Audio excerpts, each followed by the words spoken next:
fault. It was actually YouTube's fault. All right, guys. The fun stuff first. Last week, we gave away copies of Shooting Blanks. Those are going to be hitting the mail very soon. Signed copies. Now we have another signed book, also by our friend Alan Gottlieb, Dancing in Blood. So we're going to do no trivia questions this time. Everyone got them wrong last time anyway. So we're going to do either the first 2 life members or the highest 2 donations. Whatever's higher. We'll do it that way. Yeah. And you guys will get a copy of this great book from our friend Alan. All right. Big week, Alex. Yeah, there's been a lot of craziness going on.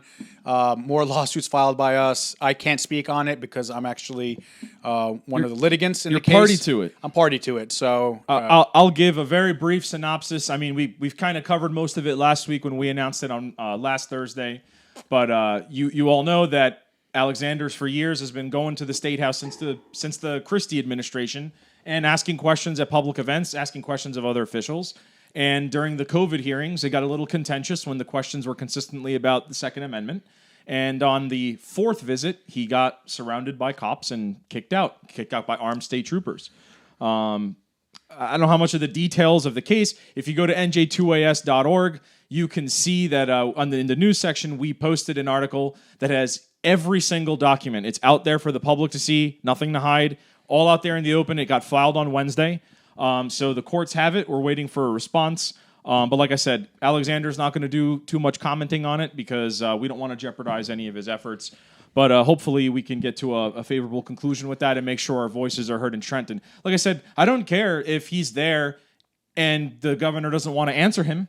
At least show us you're not going to answer him. That's optics that I'll take. What's unacceptable is arbitrarily kicking people out. So hopefully we'll have some updates for you guys on that. Yeah, and shame on the so-called journalists and reporters that got back to us and were criticizing us more and literally acting as like spokespeople for the Murphy administration. Like who? Name some names. You got the emails. Let me see. Name some names, buddy. Yeah, don't worry. I'm not hiding anything. But, it really goes to show the hypocrisy that we have and the double standard. Because when this happens to a Democrat, let's say, I'm not taking a political sides, but who was the guy, Jim Acosta, that at CNN, they were massively outraged. Right, because he got his press credentials revoked, but the amount of I don't know what to call them, just yellow journalists, whatever you want to call them, that are just attacking us for this. Yeah, I mean, CNN attacked the White House press corps, like we discussed this last time, and the White House had to put out a set of directives saying, here are the rules for what you need to do to be able to go to the conferences, ask questions, and the White House had to define that, right? And Jim was let back in eventually. This is not even that. This is, hey, there are no rules. We know because we Oprah'd them, and they don't exist according to the government. Let me backtrack. The governor's office told us that we have a certain set of rules that you don't qualify. Go even further. Yeah. Christie didn't have rules. Right? So the press association is what dictates the rules, right? Yeah. You followed all those rules. You have that press pass. Yeah. It's this administration that has added other and we got that, and comically, we got that in writing because the person in charge from the New Jersey State Police accidentally forwarded us the email that had the chain of emails between the governor's office and the state police officer that issues these permits. And in there, they admitted that, these rules came into effect under Governor Murphy. We did not have to do this under Governor Christie.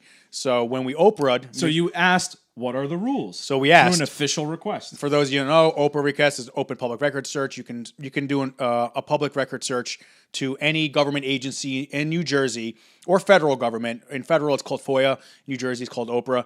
And ask for an email, ask for communication logs, ask for whatever it may be. So we asked the governor's office, what are your rules into attending your press conferences?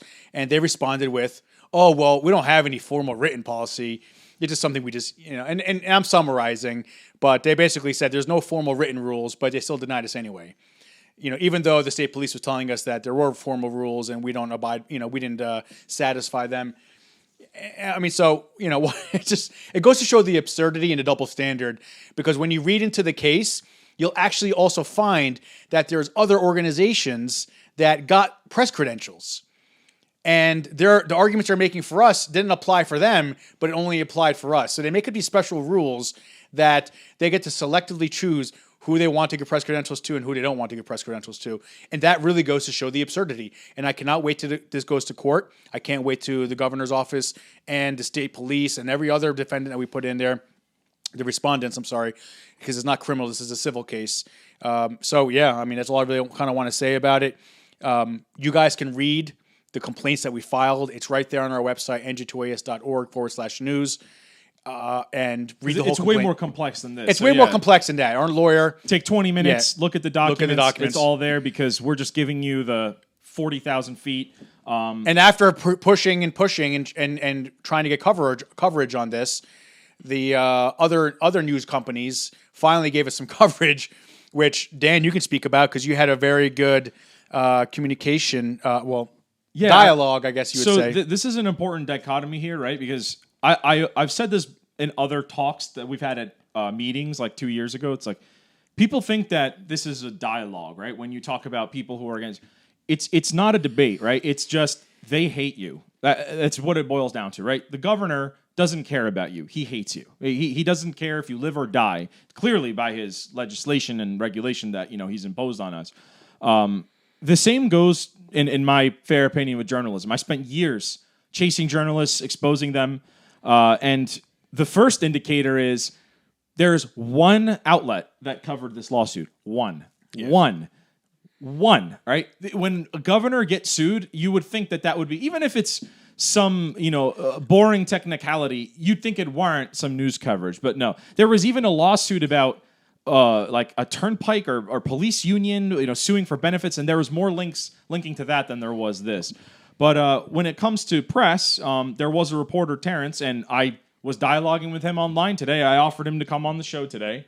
It's public. It's on your Twitter. Yeah, it's on there. I was going back and forth with him, and it's sort of a parallel of politicians and Murphy. Murphy said himself on the day that he had to open the ranges again because of the DHS directive, he said, quote, "That was not my intention," when a reporter called out the fact that he was kicked out. That was not our intention or my intention, one of those words. All right? So he's feigning that he has nothing to do with it, and that we're illegitimate, essentially, in the background because he's kicking us out. If you read this article from NorthJersey.com, I didn't make a really big deal out of it at first. I was glad that someone was willing to cover it. And then as I read it, I said, this is literally the same nonsense I'm accustomed to from my old days in journalism. I mean, I know where the writer and the speaker's heart is without knowing him, without ever meeting him. I don't even know what he looks like. I can tell everything about him just by the words that are used. And the most interesting thing is, like, right at the top of the article, if you've ever listened to me, I'm not even going to speak for you, right? If you ever listened to me in any capacity being associated with this group, if you listen to me at meetings, if you listen to me at the last live stream, if you listen to me in multiple videos that I've been in, I have been consistent with one thing, if not many. I don't believe in protests. Mm-hmm. I think they're wildly ineffective and a waste of time. Let me say it again. I, Daniel Francisco, do not believe in protests. From an activist standpoint, they are a colossal waste of time. And I know that's an offense to some people. That's just my opinion, right? And that's the way that we orchestrate and do our activism is not oriented around protests. It's not oriented around democracy. We don't believe the demographics to us do not warrant that type of behavior. It's not effective to me. And we've said this a million times. And what's the first thing I see in the article? I see a picture of the protests yesterday and a caption that says something like, "Here's a bunch of protesters, some of them not wearing masks." It's like, well, what do you mean by that? Some of them not wearing masks. Yeah. Are you implying that they're wrong for not wearing masks? They're stupid for not wearing masks? Because I'm not even giving you my opinion on what I think about that. But that was in the actual article referencing what does that have to do with a First Amendment lawsuit that is about someone getting kicked out of press conferences? What does that have to do with these protesters showed up for a variety of unrelated reasons, and that's the media for you. They don't really know. They just go, oh, there's some like right-wing douchebags. Let's just put these douchebags next to these douchebags, and that's an article. And then he cried like, oh, I didn't put that there. I'm like, yeah, I know you probably didn't, but your organization did, and that was intentional. You don't know what to put there, so you put a place where, hey, put these douchebags on there with them. Whatever. It's the same shit, right? That's their mentality, right? We have nothing to do with it. Did he take it down? Last that I checked, he hadn't, but whatever. It's like I see that and immediately I go, all right, I know where he's coming with this. And then, he gets into some details. He quotes the complaint. That's all fine and dandy. It's all formulaic. Journalists, they don't really write anything, original. They have like a rubric. It's like you write this sentence, then you write this quote, and then you write this thing. It's kind of a paint by numbers type of thing. I know because I did it for years. And then he says something like, they're suing because they want the judge to issue them a press pass. And it's like, okay, that's like I call it like the most facile reduction of this like 100-page complaint. I mean, he has a press pass. Yeah. Like if you read the damn complaint, you would know that he had one. He didn't get kicked out for not having a press pass for years. Yeah. He's been going to them for years. Again, I said this in another broadcast we had. The governor knows who Alex is. All right, he's not a mystery man. He's not some vagrant that came in off the streets and they're like, "Who are you? You don't belong here." Yeah. He's been doing this since the damn Christie administration. All right, and the best part about it, I have several videos of me asking the governor questions where he responds and says, "That's a great question. Never thought about that. That's a great question. Good point. Blah, blah, blah. Might be better to respond to this." He's just placating you. But the point is that acknowledges he knows you. He knows me. And he sees you there. And he's interacted with you. And he knows who you are. And he knows your organization. And he knows you're there in a capacity as a reporter. You're reporting back to a community of people that have a particular interest. Right? It's no different than any other. There's financial organizations that go there. There's healthcare organizations that go there. So don't give me this bullshit that it's like, oh, you're just an activist group. F you, man, because you got all these other public interests that are there that care about their industries and you allow them there. So that's bullshit. I don't want to hear that. Yeah. But lastly, the one that like got me the most, because this like hits home at what I did for years, is, again, if you read this and you're not a journalism person or you have not been involved in the liberty movement, you might read this and just like it slides off your back. It's like a dagger through my heart because it's the elitism that these people have. Then there's this line of like, again, I'm paraphrasing because I don't remember the quote. It says something like, well, Alexander, NJ2AS, who does not have a publication, but they have like a news section on their website. What does he mean by that, right? So let's go buy an 18th century printing press. So to these people, these journalists, and I said it's government and media conspiring to control you, right?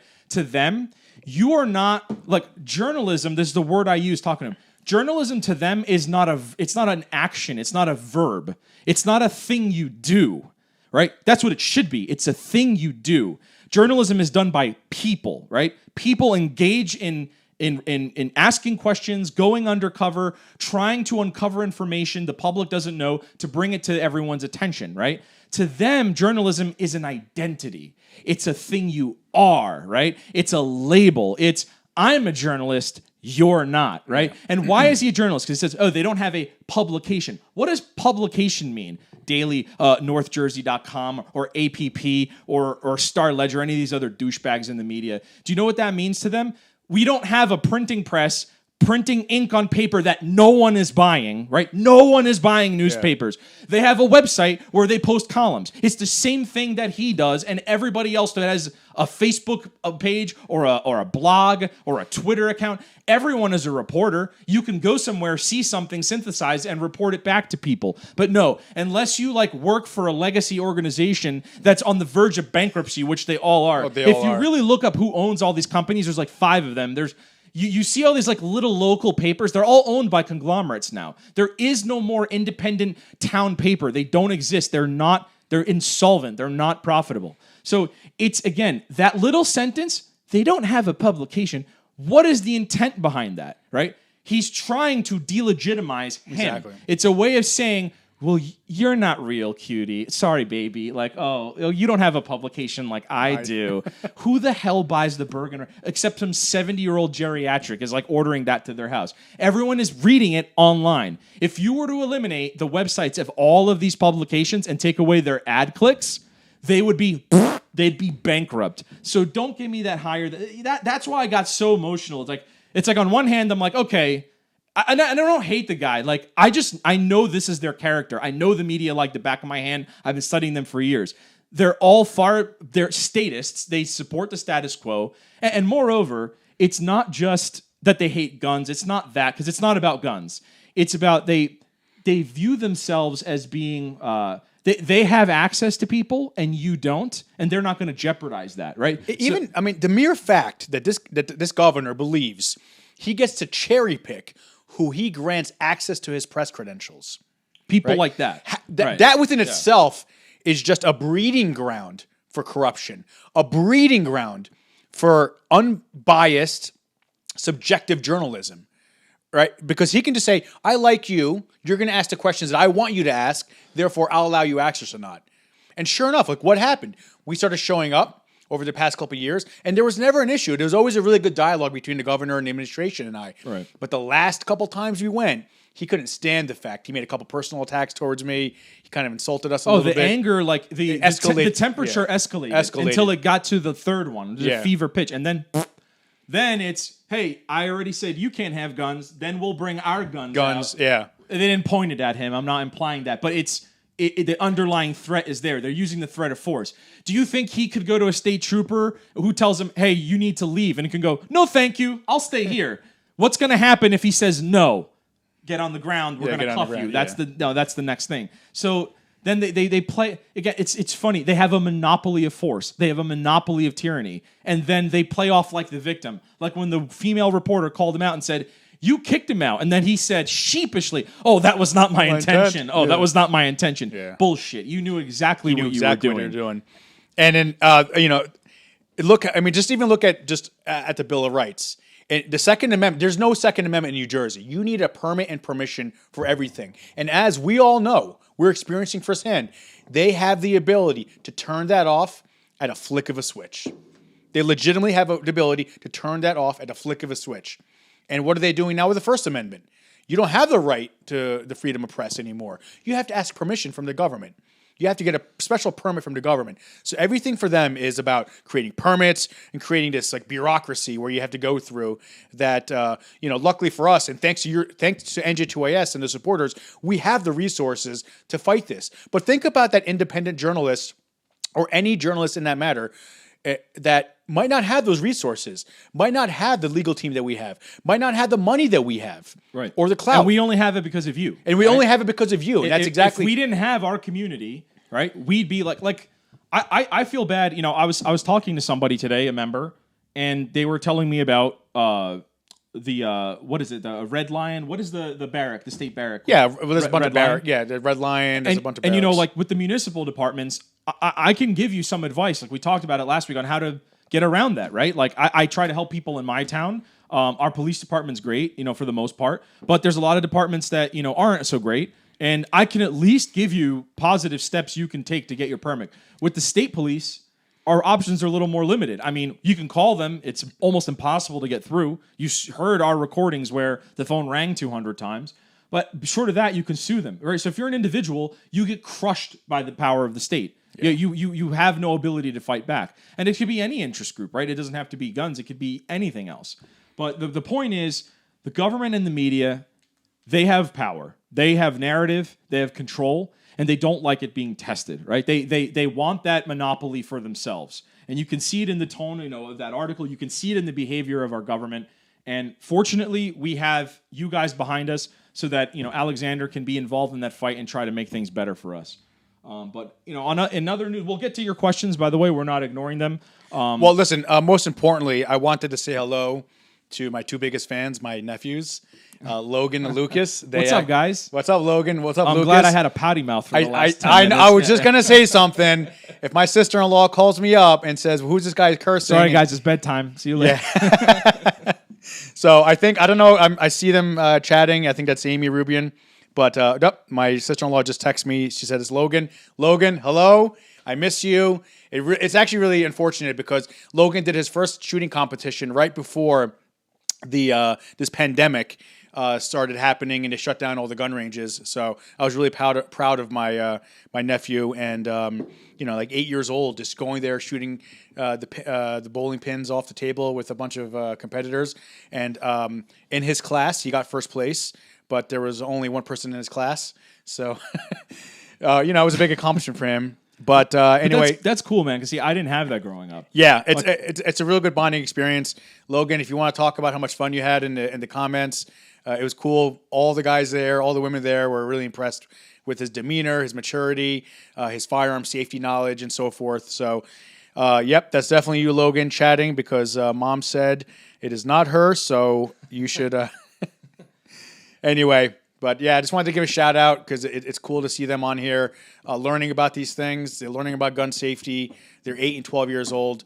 And it's ironic because when I talk to the legislators about teaching basic firearm safety to children like they do, like I do to them, they want no interest in it. And it only just goes to prove that a couple months ago there was an incident happening in New Jersey. They wanted to penalize gun owners more, and they had no interest about learning about gun safety. They just wanted to punish gun owners and their families more and more and more, and put them in jail for longer and longer and longer, just to discourage them from owning guns. But in any case, Dr. D, what's going on?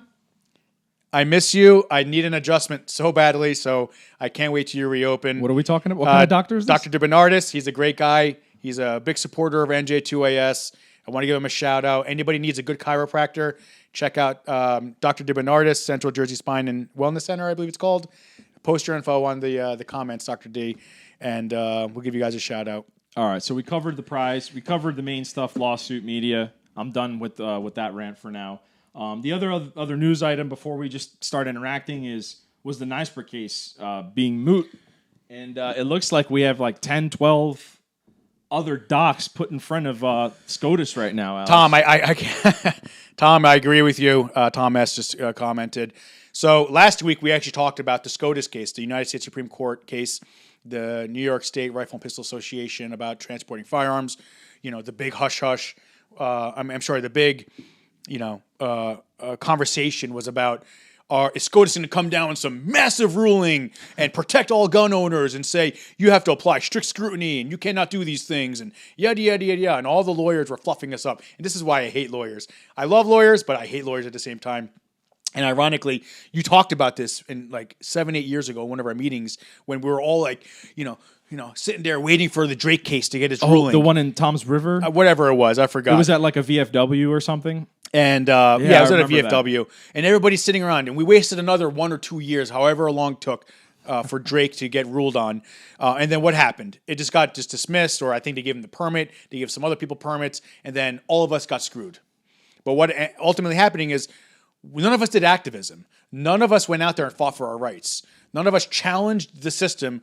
All we did was wait for the courts to tell us what their interpretation of what our rights are. Right. Everybody throws the lawsuits out there and they read it and they scrutinize it, but that's not a guarantee. That's not a guarantee. It can be thrown out. They could just say, we'll wait till next year. And after all this time with the United States Supreme Court, they could have easily said this was moot from the beginning because New York State, they argued that several times. They put in motion after motion saying, we changed our law. And just to give everybody a quick background, New York State had this terrible law where if you owned a gun, it could only stay in that one house, and you cannot take that gun to another residence of yours.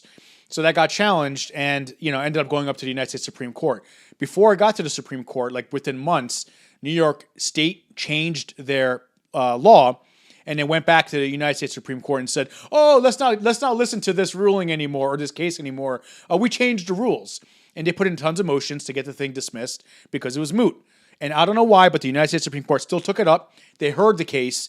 And then last week or a couple days ago, they came down and said, this case is moot. So we just wasted a year, I think a year and a half of our time, of people's efforts, of lawyers telling us, don't rock the boat. Don't do this. You don't want to make these people upset. We have a big case that could. That line. Don't mess. Don't upset the politician. Don't upset the boat. Like I'm getting screwed every day. Like why wouldn't I? Like I always liken it to this. Like if you're on a hierarchy, this is hell. Like this is heaven. Like we're in hell now. Like what? Yeah. What is worse than this? Yeah. Why not rock the boat? I you know what? That actually reminds me. This really reminds me, and this is like a major shout out to all of you. Why are we here? Why are you guys here and ladies here? Why does NJ2AS exist? I'll tell you why. NJ2AS exists because we grew out of the frustrations of the lack of activism and mobilization and results coming from the gunfight, from our Second Amendment rights. And I remember all of you, when Frank Fiamingo started this organization, I think it was 2009 or 2010. I'll text him and ask him. But 2010, it's it was because of the frustration. I remember going to these meetings at, Gun for Hire and in his old location before he had that big range, and people just being Belleville like, one. The Belleville, That's that's where where I it met was. you. That's where we met. Yeah, you I came met and you spoke to there. our event there. And people are just frustrated. People are sick and tired. And you know what? We started fighting back. We started breaking the mold in regard to how maybe, let's say, other groups or the status quo was, and we started doing things different. And look where we are today. You cannot dispute the fact we had 3 major lawsuits against the state of New Jersey that we won. We've gone after 30 plus towns so far that are violating your rights and how to apply for a gun permit, and we won every single time. Some easy, you have some existing harder. lawsuits. Yeah, we have existing lawsuits. And he performs a ton of journalism And that he uncovers things that should be front page news in every paper that no one can. The discrimination, the racism. This is not hyperbole. Like I said, you can watch our videos. Yeah. The discrimination and the attitude that you get from government bureaucrats, that if it was applied to anything else, if it was applied to voter ID or getting welfare or any other entitlement or any other right, it would be Drudge Report, front page news. Every major outlet would be covering it. But it's New Jersey, and it's the Second Amendment, and so the government doesn't care, and the media doesn't care. And I mean, to put things in perspective, to talk about, we used to say that all 3 levels of government have conspired against our rights, which they have. No ifs, ands, or buts about that. But when we did our undercover investigation, where we caught government agents telling handicapped people, "Oh, you know what? I'm not going to give you a gun permit because you're handicapped. You have crutches. You're too small." Right? This is all. You're a woman. You're a woman. You're urban. We have a lot of those people. His words. Those people. Yeah. We're not. This isn't hyperbole here. We're not just exaggerating things. It's on video. If that was anything else, if this was somebody going in to go get welfare or to go get a voter ID card or to go register to vote, for instance, there would be massive outcry. But when we do it, when it comes to applying for gun permits, the media actually argues with us. When we did our press conference, I have the email. Maybe I'll expose it one day. The reporter is arguing with me that it's okay that the cop was discriminating against a petite woman that went to go apply for her gun permit that he bragged about. Because how do you know that she can't handle it? And then the journalist, this reporter, right? And these are the people that Murphy lets in to his press conferences, right? But kicks us out. And the reporter... He's kicking you out. Yeah, kicking you guys out. He's kicking your voice out. Your voice out, exactly. And this reporter is arguing with me, well, maybe the cop should have discretion. How do we know she's not going to buy a gun that's too powerful? Yeah. And I'm like, why don't we just keep all Cubans and Syrians out too? It's that arbitrary. And then imagine you're at the DMV and the person said, "I'm not going to let you register." Oh, you're a woman? You're a woman? You cannot handle those people can't drive. You can't handle a 500 horsepower. Not my Corvette. words. That's the detective's words. I don't want to hear it. Yeah, no. But imagine the person at DMV was denying you a registration or your driver's license because you cannot control a big enough truck or a car that has enough power. Listen, all right, we've beaten that to death. Yeah. Let's you guys know the struggles we deal with. We're here for you. We're here to keep exposing it. And just to summarize everything he's saying, yes, some people think we're unorthodox, we're different, we're brash, we're loud, we're offensive, we're aggressive. Yes, we are all of those things. I am not here to hear myself talk. We are here to file lawsuits where we need to, and we're here to do offensive-minded activism that puts people in power in uncomfortable positions. It's all about behavior, right? The demographics, I'll say this again, it's important to drill in people's heads. The politics and demographics of New Jersey are not suitable for change via democracy. Do you understand that, right? The protests, I'll vote you out. Okay, congratulations. New Jersey is Newark, Patterson, Trenton, Camden, Atlantic City, Passaic. You're going to lose, okay? The demographics are stacked against you. So you have to do guerrilla warfare. You have to do activism that embarrasses the enemies of our liberties and puts them in a position where they have to respond. And it can't be about guns, like I've always said. It has to be about something else. And we don't have to conjure this up because they're doing it for us. They're saying they don't give black people guns. They're saying they don't give women guns. So those are the wedges we have to drive.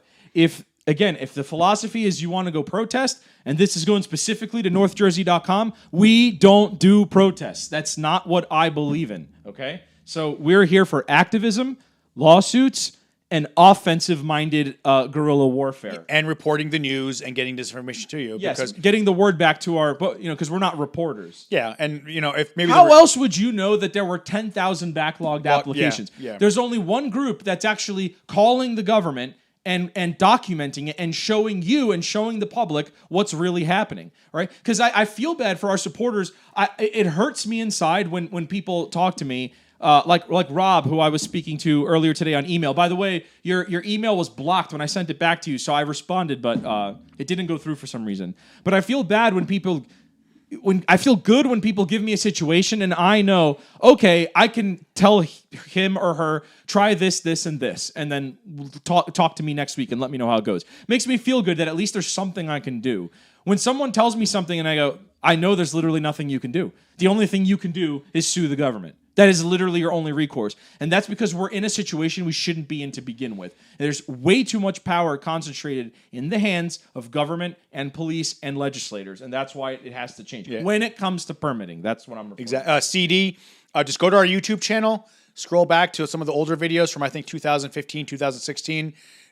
Is he asking about that video? Yeah, where to find his videos. It's called Future Victims is the title. Future Victims. Yeah. And you'll see it's volume 1. There's like 6 of them. Watch all of them. Like the one and then the last 2 are exceptional. The Christie one is exceptional, but the best one is one with the detective in orange. So let's answer some questions. I'm sure everybody's looking to get some interactions. We'll stop pontificating. Just to go back to the New York State case. Let's not do too much of that. Yeah, Let's but get people because it goes back to the point about why are our rights contingent on like lawyers, correct? And that's really the most important. We just lost another year, 2 years of potential activism, confronting the legislators, getting out there, getting your voice heard. And because we were being told to wait around for this lawsuit and so forth, to only just go back to square one now. Yeah. And what did that get us? Where did that get us? Yes, there's a couple great cases out there. There's the Cheeseman case. The cases are great. I'm all for that. Yeah, I'm all for it. Why am I waiting on that? It's like we could be firing on all cylinders right now, doing activism, doing what NJ2AS is doing, what we're doing, and so forth, and not wait around for lawyers to do their things. I mean, nothing in the Bill of Rights said that, you have to have a powerful legal team. It's right there. But what that does do is it exposes the level of hatred and animosity the government of New Jersey has towards not only your Second Amendment rights anymore, but also your First Amendment rights. They hate you. They hate you, period. It's not a debate, right? It's not you have a difference of opinion. Have you heard the governor this week? He said some quote like, yeah, I'm aware like people were going against me and I don't care. He said something like that. And he's now kissing Trump's ass because he wants to get free money to fix his public pension liabilities. At the end of the day, the only thing that solves this crisis is you start cutting things, firing people, and renegotiating those horrendous public pension Silver Wings cannot agree with you anymore. But that's not going to happen. Cannot agree with you anymore. When lawyers are involved, there's really good lawyers out there that we've used, and major shout out to Alan Beck, Stephen Stambioli, Albert Rocinio. I mean, great lawyers. If Alan and Stephen didn't do our taser stun gun case, I can guarantee you it would have been some bureaucratic process where you have to apply for permits and all that stuff. And once again, you can carry and possess a stun gun and taser for self-defense in New Jersey. It's constitutional purchase and it's constitutional carry. No ifs, ands, or buts about that. All right, so we got people asking about the ranges. We answered this last time. We don't have a date for you. We are trying to get action out there to continue on a legal front with that. And so far, we've got the FFLs open. I can't tell you a day, right? We're fighting for that, but there's nothing I can predict or guess about that. Yeah. Let's see, what else do we got here? Now we're starting to go through the questions. Murphy is allowed. Yeah, it's funny. It was like, now I'm going to deem that golf courses are okay. All right, but everything else is. And this is a perfect example where they pick the winners and losers. I can guarantee you, if we don't stand up and fight back, Governor Murphy will not open gun ranges at all. He'll find some convoluted way to be able to just keep it closed indefinitely so you cannot exercise your rights. And it's not fear-mongering. It's his own words. Yeah. It's his own words. When we questioned him and I asked him questions at the press conference that oh, my taste is for society is having less guns. Like properly Start trained, with the state house. yeah, like properly trained people in like the man standing next to me, like his personal bodyguard. I mean, how absurd is that? They have to qualify twice a year. It's like I bet half of you, and I'm not putting down cops. I'm not saying that they're not good shots, but I bet half of the people listening to this go to the range more than half of the average police officer. So whatever, man. He's just a statist, and that's why he doesn't care, and we'll just keep suing. That's all we can do. Nobody pays attention to protest litigation. Way more effective. Bruno, I agree. Park Ridge checking in. Park Ridge, I used to work with a broker up there. Yeah, I grew up in Bergen County, so really nice town. That Wegmans up there is really nice. and my cousins grew up in Park Ridge, so great town. I love it. Rev Biker, we're gonna get you that T-shirt, bud, and I want to see that epic beard next time. Yeah, what did you say it was, Rev? Triple XL or something? Triple XL black shirt. He wants it on the back so people can see him on his bike. If a public official knowingly denies you your rights, don't they lose their personal immunity? No, man. They're Paul Ellis. They have immunity. That nothing's gonna happen on that front. I'm on the fire department. Governor just hates you, Alex. That's your nephew, right? The flak is greatest over the target. Absolutely correct. I take it Murphy golfs. Whatever. Yeah, I always find funny too. Like this is like kind of a side thing, but like I told you guys, I'm a soccer guy. Murphy owns the professional women's soccer team called Sky Blue FC. And they're based here in New Jersey. He may not be the majority owner, maybe he owns like 30%, but he always has like lawsuits and problems with them because they argue that he doesn't pay them enough. So all that liberal BS about, equal pay and all that, which we can debate another day, but even he gets flack because of that. And that's his own side arguing with him, which is comical. Yeah. JJ Sant. Now, there's documentation. It's if you go to that website, on our website, it's NJ2AS.org/taser. It actually has a documentation from the lawsuit where the judge specifically says you can carry and possess a stun gun and taser for the purpose of self-defense. And the state police guideline is also there. It's all on there. Just check it out, scroll through. Every time something changes or comes up, we put an update on that one thing. So you don't have to go running around looking for information. NJ2AS.org/taser. So it's really easy for everybody to know. All right. It seems like we're depleted there on questions. Oh, James Lafferty. Yeah, man. It's funny. You're a retired corrections sergeant, and I think everybody should carry. I have corrections officers in my immediate family. And yes. Yeah. It's most of the cops don't care. It's the politicians, it's the legislators putting this authority in the hands of cops. And it's not that most cops don't want you to have guns. I don't even think that's necessarily true. It is in some cases. It's just that they don't want to deal with the bureaucracy. Like, I had to fill out 50 permits. Whatever. I'll do that next week. Like, they just don't care. Yeah, James, that's a really, I'm happy he chimed in because there's this like dialogue going around about all these cops, getting upset about what we document and what we kind of expose, right? So this would be a perfect opportunity to talk about that, James, because you don't believe how many police officers contact us weekly. We get bashed a lot privately and publicly.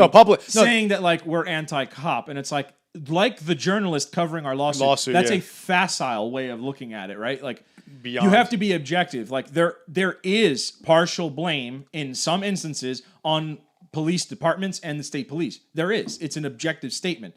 However, the reason the system is like that is not because of them. It's the legislators.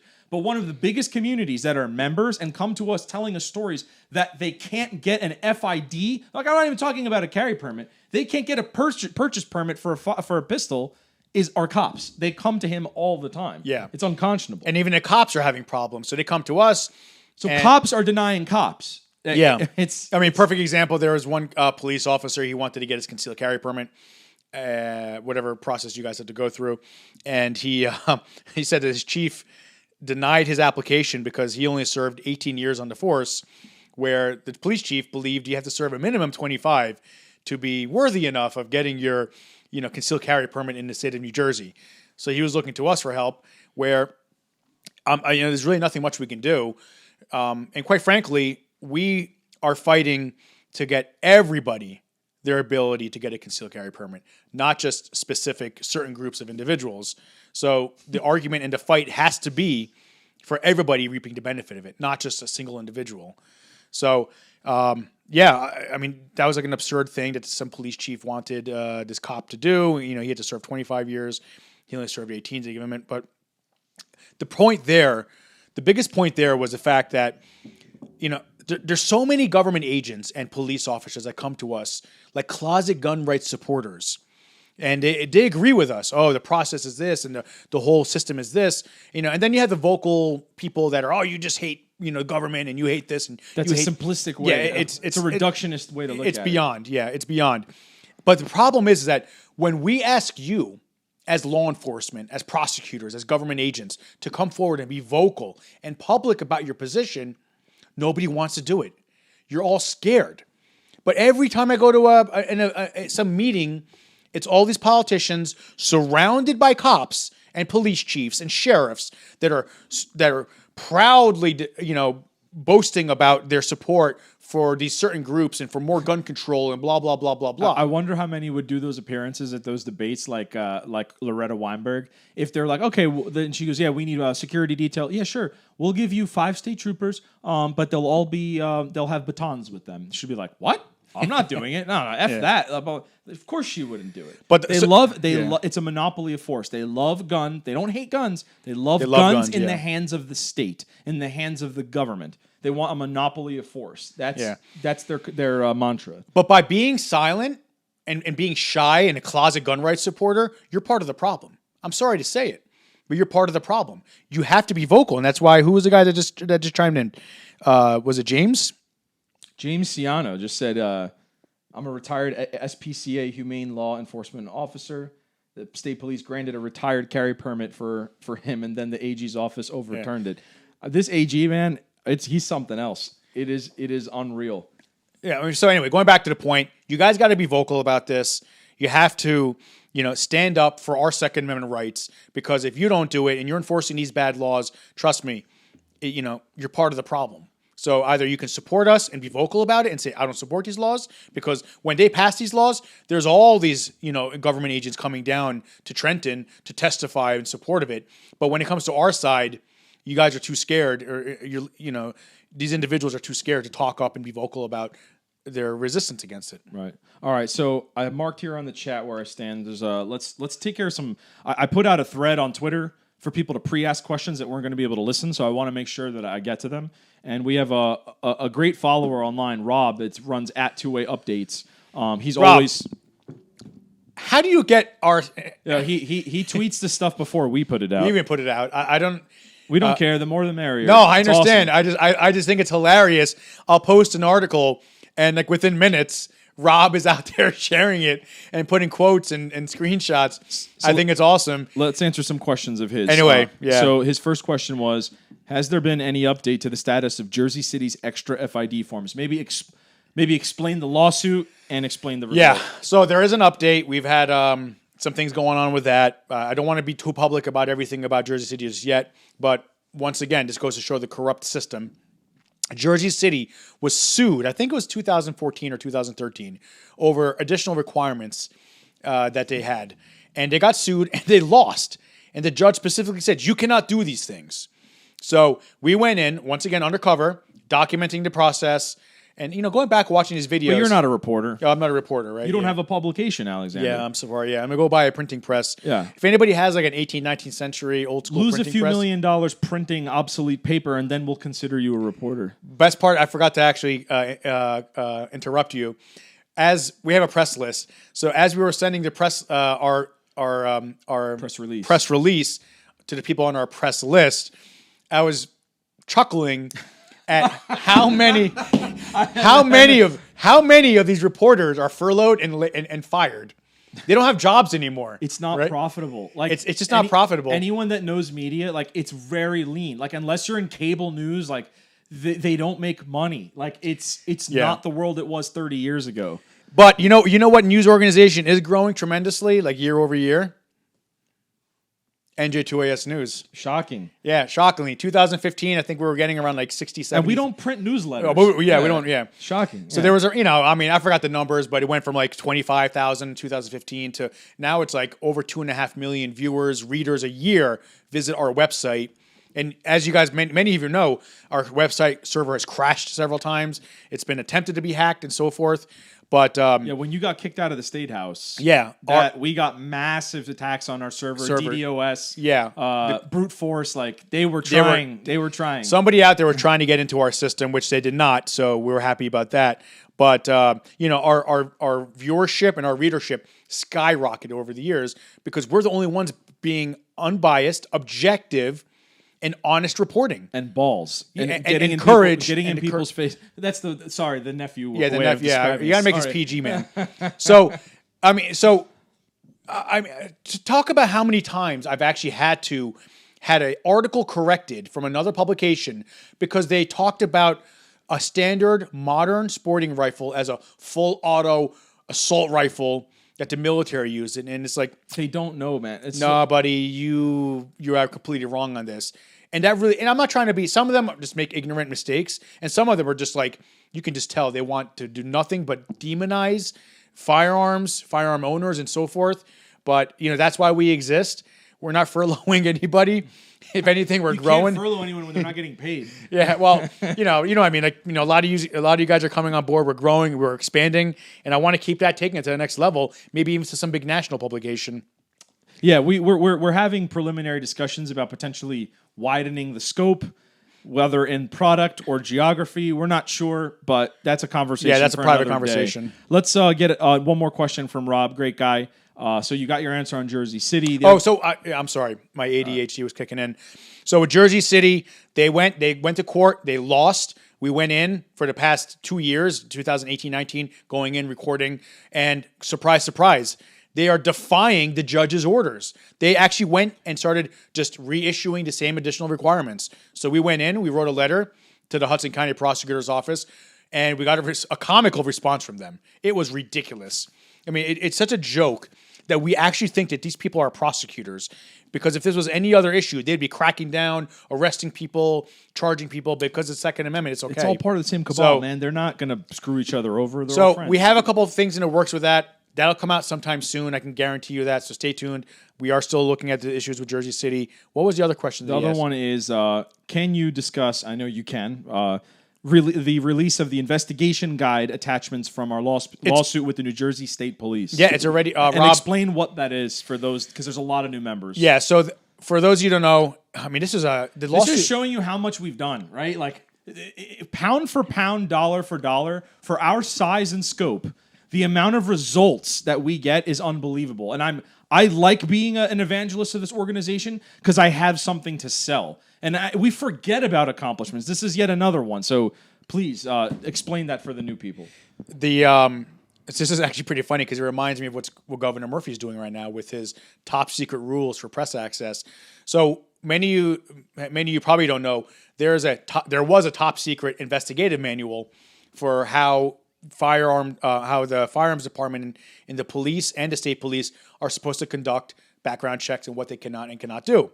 So we became aware of this and we asked for a copy under the Freedom of Information Act or Open Public Records Act.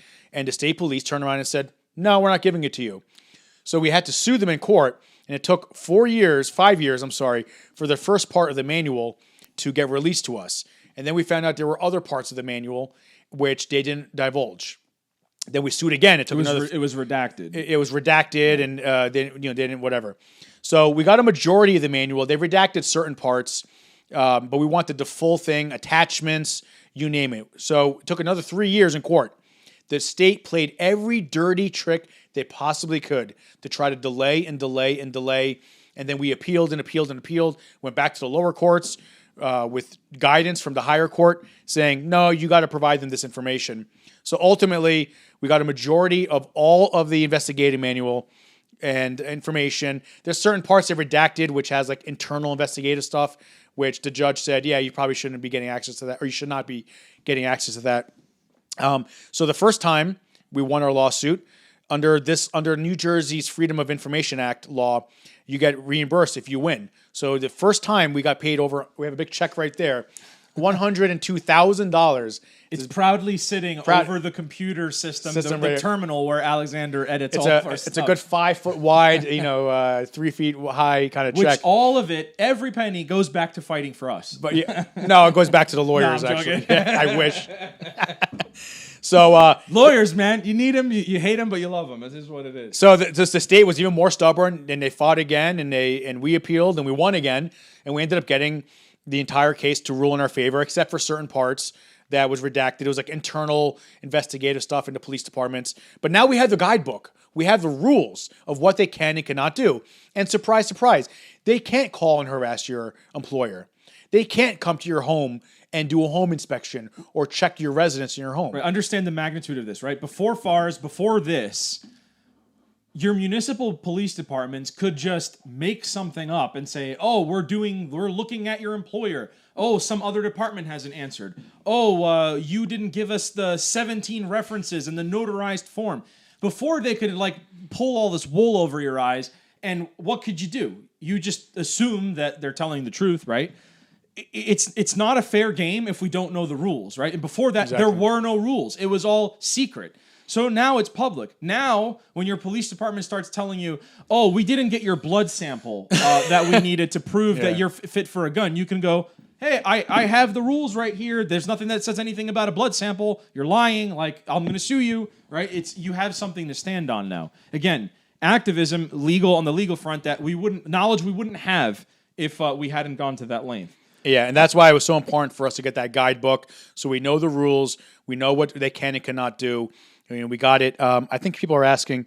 There's one more question here from Twitter, though, that I want to address. Yeah, just go through the news section of our website, and you'll see a couple stories there that we published the information, and it's on there. We'll add it onto the resources section, so everything's there as well. Expect that tomorrow sometime. That you'll go to the resources section of our website and you'll see the guidebook, but it is in our news section. Go back a page or two, you'll see, NJ2AS wins against state police again, and inside those articles has a link to the manuals. So the last Twitter question is from Goomba Gamer 559. Great dude. I've had a lot of fun conversations with him over the last 2 weeks. Great to have you on board, man. His question is it possible to challenge New Jersey's ban on 80% lowers and our ability to create our own firearms for personal use? Or is there no easy basis to challenging that law based on the Second Amendment? It's funny because I believe Defense Distributed has a lawsuit now against the Attorney General. For those of you that don't know, there used to be a guy named Cody Wilson who was from Austin. He had a company called Defense Distributed where they 3D print firearms and they machine mill metal parts for firearms, and then they would distribute the actual electronic protocols for printing this stuff and distribute that widely. I don't think he runs it anymore. He had some issues, but the organization still exists, and they have a standing lawsuit against our Attorney General. So yeah, Alex? I'll let you answer this. You're the technical gun guy, way more so than me. Is it possible to challenge New Jersey's ban? Well, anything's possible, but it's actually already being challenged in court through other districts and other states. So it'd be redundant for us to do the same thing. If the other circuits, I think California and a couple other circuits have pending lawsuits going on against the states. So it's best to kind of not reinvent the wheel here. And if those cases go up to the Supreme Court, it'll be good case law for all of us. But I know there's a couple big cases. We'll put something out about that. I'll reach out to Defense Distributed and the lawyers that are handling those cases to kind of get an update of where things are. Because I don't know of any better time for you to be having the ability to be able to print your own gun than now, when you cannot even get... It's funny. There are things like 80% blocks? No, blocks. What is that? 80 something? There are firearms you can buy 85% of it manufactured, and it's missing one little hinge or one little metal pin that classifies it as a fire control unit and makes it a legal gun. And people buy these in states where handguns are banned. I have a friend down in Maryland who apparently those are really popular down there because they have really onerous handgun laws. But, Cody used to have some really interesting YouTube videos, great interviews, where he was he actually kind of mirrored our philosophy about activism, right? That it's not about protesting, it's not about speech. He used to say, some people subscribe to democracy, they subscribe to protests, and he goes, this is real activism, this is speech, and he points to the code of his 3D printed gun. He goes, that's real change. That's real radicalism. And he's like, I thought about it. I'm like, at first it sounded nuts. I'm like, he's right. Like, you can do all the protesting, all the BS you want to do, but if you empower an individual to be able to push a button at home and print a pistol, the game is over. Like, the cat is out of the bag, right? So it's. I know that terrifies people like Gruhl, Attorney General and Murphy, but in essence, that is real speech, and that's why they have these standing lawsuits. But yeah, we'll see what happens with their case, and we'll go from there. Why? Not sure why you aren't mentioning this. Let me see what this question is. What does local PD actually do after the New Jersey State Police completes their background check? Very good question. We covered that last week. I'm happy to cover it again, Octavian. Essentially, your FARS check is, again, STS 3366, mental health background, criminal background check. And if you're getting an FID for the first time, it also requires a fingerprint. That gets done at the state level along with your references. Once that clears, they send it over to the local digitally.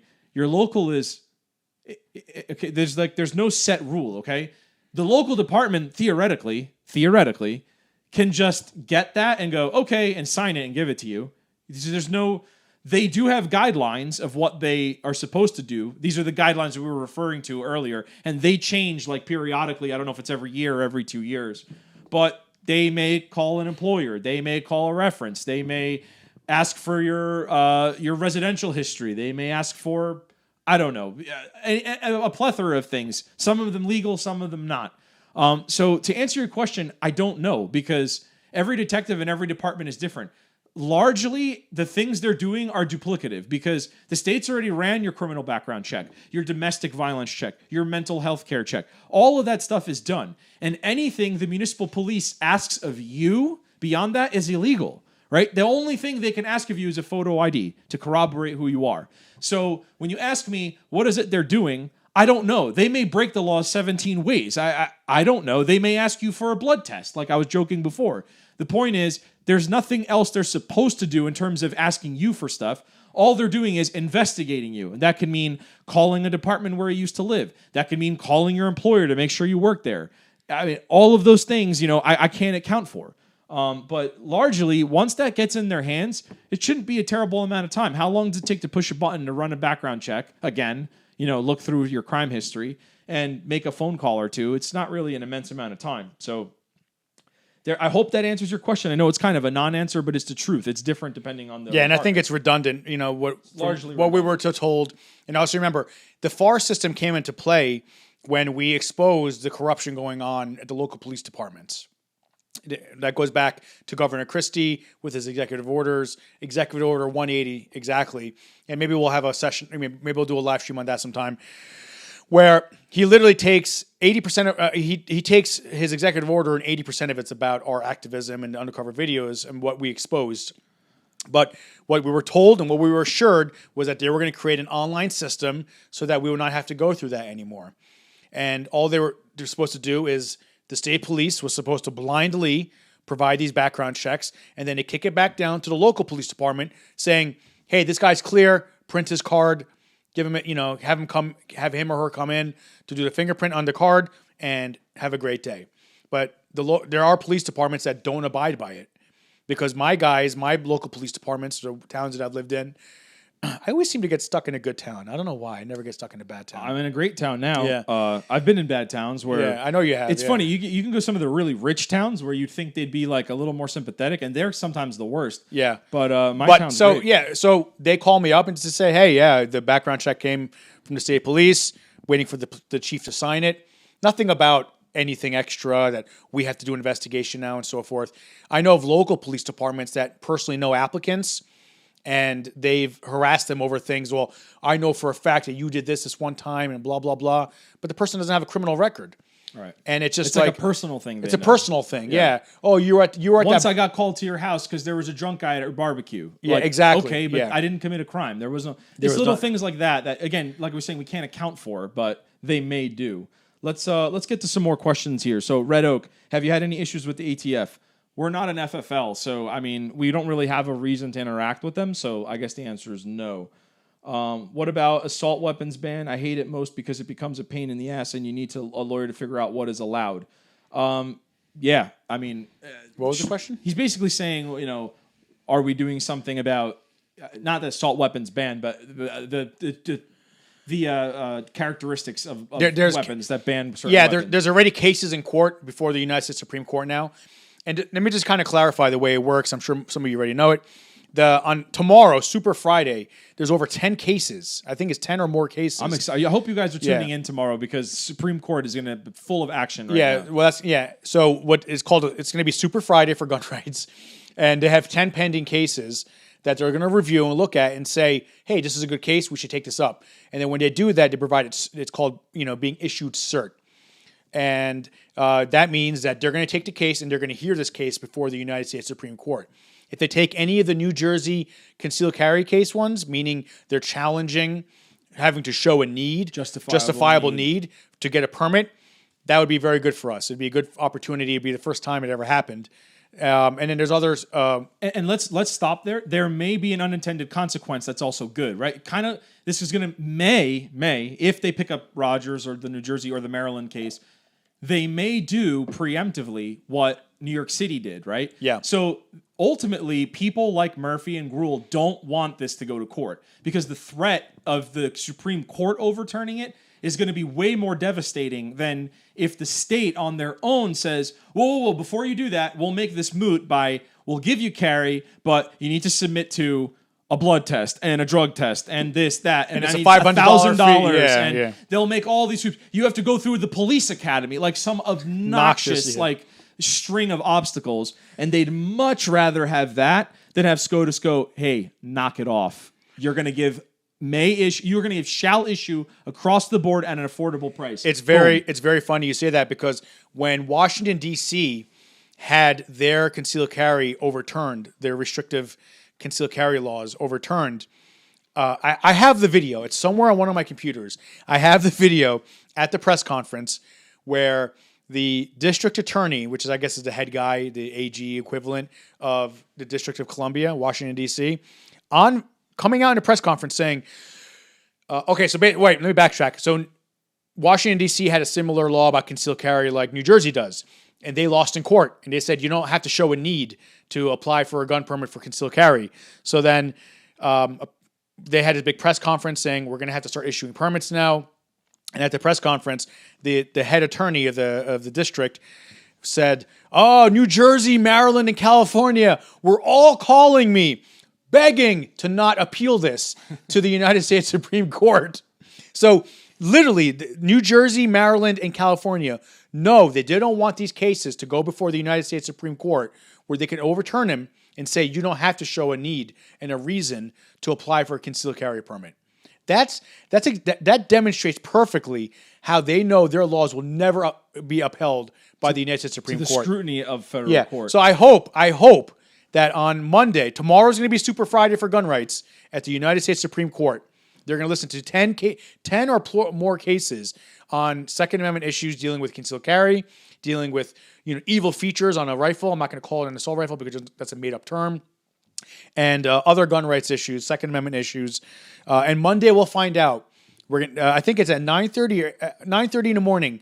The Supreme Court releases their list and says, we granted Centurium to these cases, and we're going to listen to them the next season or whatever the case is. So stay tuned Monday. It's going to be a crazy day to find out if any of these cases that benefit Second Amendment supporters are going to be heard by the United States Supreme Court. All right. So Ram, New Jersey 2A. Not to get off subject, but do you know if outdoor ranges will be allowed to open this weekend since parks are being allowed to open? No. So the directive says, or rather, it's not a directive. It's a lifting of part of the executive order.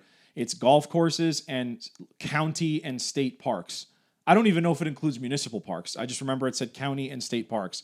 Ranges are private property, right? They're not government property. Golf courses are specifically defined as golf courses. A range is not a golf course. So, no, ranges are not included. They will not be open. And it doesn't mean that we cannot continue to fight to have them reopened because we do have direct communication with the Attorney General's office, with the Governor's office. I'm not going to hold my breath, but it doesn't hurt for us to reach out, to have our legal team reach out, put in a request and so forth. And I'm also thinking, why not just maybe file a lawsuit against the state for the closure of the gun ranges. But by the time that goes through and it gets filed, they might already have opened them already. Adrian Barhui, Burhui. Sorry if I butchered your name. As far as you guys know, how long it takes nowadays for the Identigo fingerprinting background check to clear? Identigo is just it's just they take it and they digitally send it. They're not like checking you. They're just sending a digital file to the state police so they have a record of you. It's not them that's holding you up necessarily. It's the state police. And this is another one. I have one outstanding for like a month already. I know there's many people from March still waiting on things. It all depends. But specific to the fingerprinting, we've been told that within 48 hours, the FBI receives them and responds to them because it's all digital, that there is no record. And this was discovered when Carol Bound was murdered, and the local police department of Berlin wanted to blame somebody else for their negligence, in my opinion. And they, we didn't get the police background. We didn't get the fingerprinting back yet. But I think one of our investigative journalists, he did some research, contacted the FBI, and I'll find out specifically what it was. I'll reach back out to them. I think he even has a letter that says that they received fingerprints and they respond back to the state of New Jersey within 48 hours. So, quick update. One of our political gurus, TJ, great guy, he just said that traditionally the United States Supreme Court waits 2 weeks to grant cert. So, no one really knows. So, it might take a couple more days, maybe like a week or two. TJ, what's up, man? Yo, yeah, I know. TJ came to my house like 5 years ago when I lived down in Toms River with you. Yeah. And I lost a bet to TJ about Trump getting elected. Oh, that's right. Remember that? What do you owe him? I donated that. Oh, you're right. That was like $500, and I was like, all right, I'll give $500, and then he needed a mixer. I'm like, here, have this. It's perfect. But TJ's a good guy. It's good to hear from you, man. And you were right, and I was wrong. And now there's no chance I think he loses the re-election. But that doesn't mean you guys should not go out and vote. No. So there's a bunch of questions here I want to get to. This guy's been repeating this over and over. Mr. Meeseeks. Guys, sign a criminal complaint against Murphy, Gruel, Callahan for official misconduct. If you write it up and get an attorney to review it or send it over or write it up for us, we'll do it. But right now, something like that is not going to, in this environment, that's not going to get put in court as quickly as orders to show cause like the ones we're doing. So that's why we're not engaging in that type of thing. So if you want to get someone to write it up for us, we'll put it in front of a lawyer and just pay him for an hour of work and say, is this good? And we'll file it. But I know you've asked that a bunch of times. Just wanted to acknowledge. There are things happening on the federal level with... there's things we know also. Like, remember we knew about the DHS directive and we alluded to it before it happened? Yeah. We also know about certain things in the Department of Justice that may be coming down to our Attorney General. So you're not too far off. So it's coming, bud. Yeah, it's coming. All right. Jose... That's my boy that lives in my town. They are not supposed to go to your home. Yeah, we put out a video this week where Alex had a conversation with Englishtown where I'm a councilman. And like I said, great counsel. I encourage you guys to watch that video because everybody gets so disillusioned with New Jersey. You know what I think about this subject. But listen to the other people that are my colleagues on the council. Listen to our borough attorney. He's the man. Oh, man, he was fantastic. He's also the attorney for one of the outdoor shooting ranges. Yeah, like Jamesburg or something. Yeah, something like that. But, Englishtown is a perfect example. There was some issues going on there. People were complaining to us. We went before the council, spoke to the mayor, spoke to the council, that Dan is on the council, and the police chief was there himself. And in one evening, we got everything resolved. There is no more home inspections, which were not allowed to be happening in the first place. And people are getting their permits faster now. So you shine a little light onto these issues. And that's why it's really important. I love going out there. I love doing it. It's something I'm very passionate about. But I would love to train 100 of you to go out there and do the same thing so that every time there's an issue, you can go out there, go before your council, because that's their boss. The police department reports back to the council. The police department reports back to the mayor. The police department reports to a police commissioner. Commissioner, usually, yeah. Who's usually on the council. We did, same thing in Jackson, New Jersey. They were probably one of the worst that we knew about, getting re-fingerprinted every 2 years. People were waiting 8-9 months for their permits in Jackson, New Jersey. Surprise, surprise. We showed up. They knew we were doing undercover stuff because I went to the police department a few times to record for a few months. And we went. I spoke before the council. I spoke to the council president, the police commissioner, the mayor got involved. They pulled in the police chief for a special meeting, finding out why people are waiting so long, why they're being fingerprinted every 2 years. And surprise, surprise, they dropped all the additional requirements. And everybody emails me now and says, oh, I'm getting my permits back in 2 weeks, 3 weeks latest. Thank you so much for all your help. So, the evidence and the proof and the results speak for themselves. We know how to do these things. So any issues, reach out to us. We'll have to work with you guys and girls and ladies on addressing these problems. Because, really think about the narrative, the national narrative. The national narrative and the state narrative, worse in New Jersey, is always guns are bad, guns are bad, guns are bad. Why do you need a gun? Wait for the police to show up, right? And these politicians, they've been listening to this for years. And for 50, 60, 70 years, we've been getting demonized, that people ask you, why do you want to have a gun, blah, blah, blah, blah, blah. So now they look at it as like a badge of honor if they make you wait 6 months or a year for your permit. That, I could have stopped a potential mass murderer. How do we know they were not going to buy a gun and go shoot up a whatever? All right, next. Frederick, I'm told the FAR system is not working. It's working. They're just very backed up. You know what? I made an application last night. It's working. It's just the state police end of it is really backed up. I'm texting some of our FFLs right now.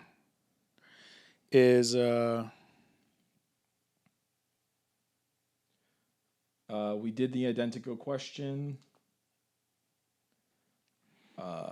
Based on your timeline, then, should I get mine next week?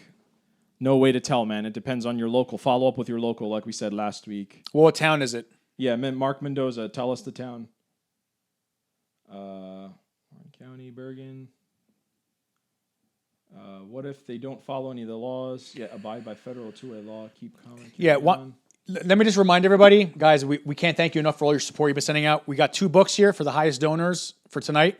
They're signed books by Alan Gottlieb. You should know this guy's name. And he is the founder of the Second Amendment Foundation. They are responsible for over 80% of all the positive lawsuits for Second Amendment rights in the nation. Right? They helped us out with, actually, they were one of the key people to come call me up right away and say, we're going to sue New Jersey for closing down gun stores. And we jumped on board. We teamed up. They're fantastic guys. Alan Gottlieb is like a god when it comes to Second Amendment rights. Who knows where we would be today if it wasn't for him. So we have 2 signed books. The 2 highest donors tonight, we'll get those books mailed out to them this week. Listen, I hate asking for money, but this lawsuit's not cheap against Murphy. Hopefully, once we prevail, we'll get that money back when we sue for damages. But right now, we can't. And the last thing I want is to worry about how we're going to finance these cases, because we have other cases we're developing as well. And unfortunately, we fight them with our money. And guess what? They fight us with our money. And who has deeper pockets there? So we do have an incredible legal team working on it. I was getting goosebumps reading the actual complaint. Did you read the parts about some of the things government agencies have done to try to interfere with the First Amendment, free press, and publications? It just blows my mind, the research that our lawyers were able to do. There was a lot of citations. Yeah, a lot of citations, a lot of case law that was put in where I forgot. I think it was one of the Carolinas. I'll bring it up and I'll talk about it maybe next week. But there was a publication that was writing bad, or what the government thought was bad stories that put them in a negative light. So the night before an election, they had the police department go out and buy all those papers up so that nobody would be able to access that newspaper the following day and say, wow, look at that. I can't believe this politician is doing this, or that these government agents are doing these things. We're going to not vote for this person. So instead, what the government did was they went out and they bought all the papers up, specifically the police department. And they used them to go out and buy all the papers before anybody can get them in the morning.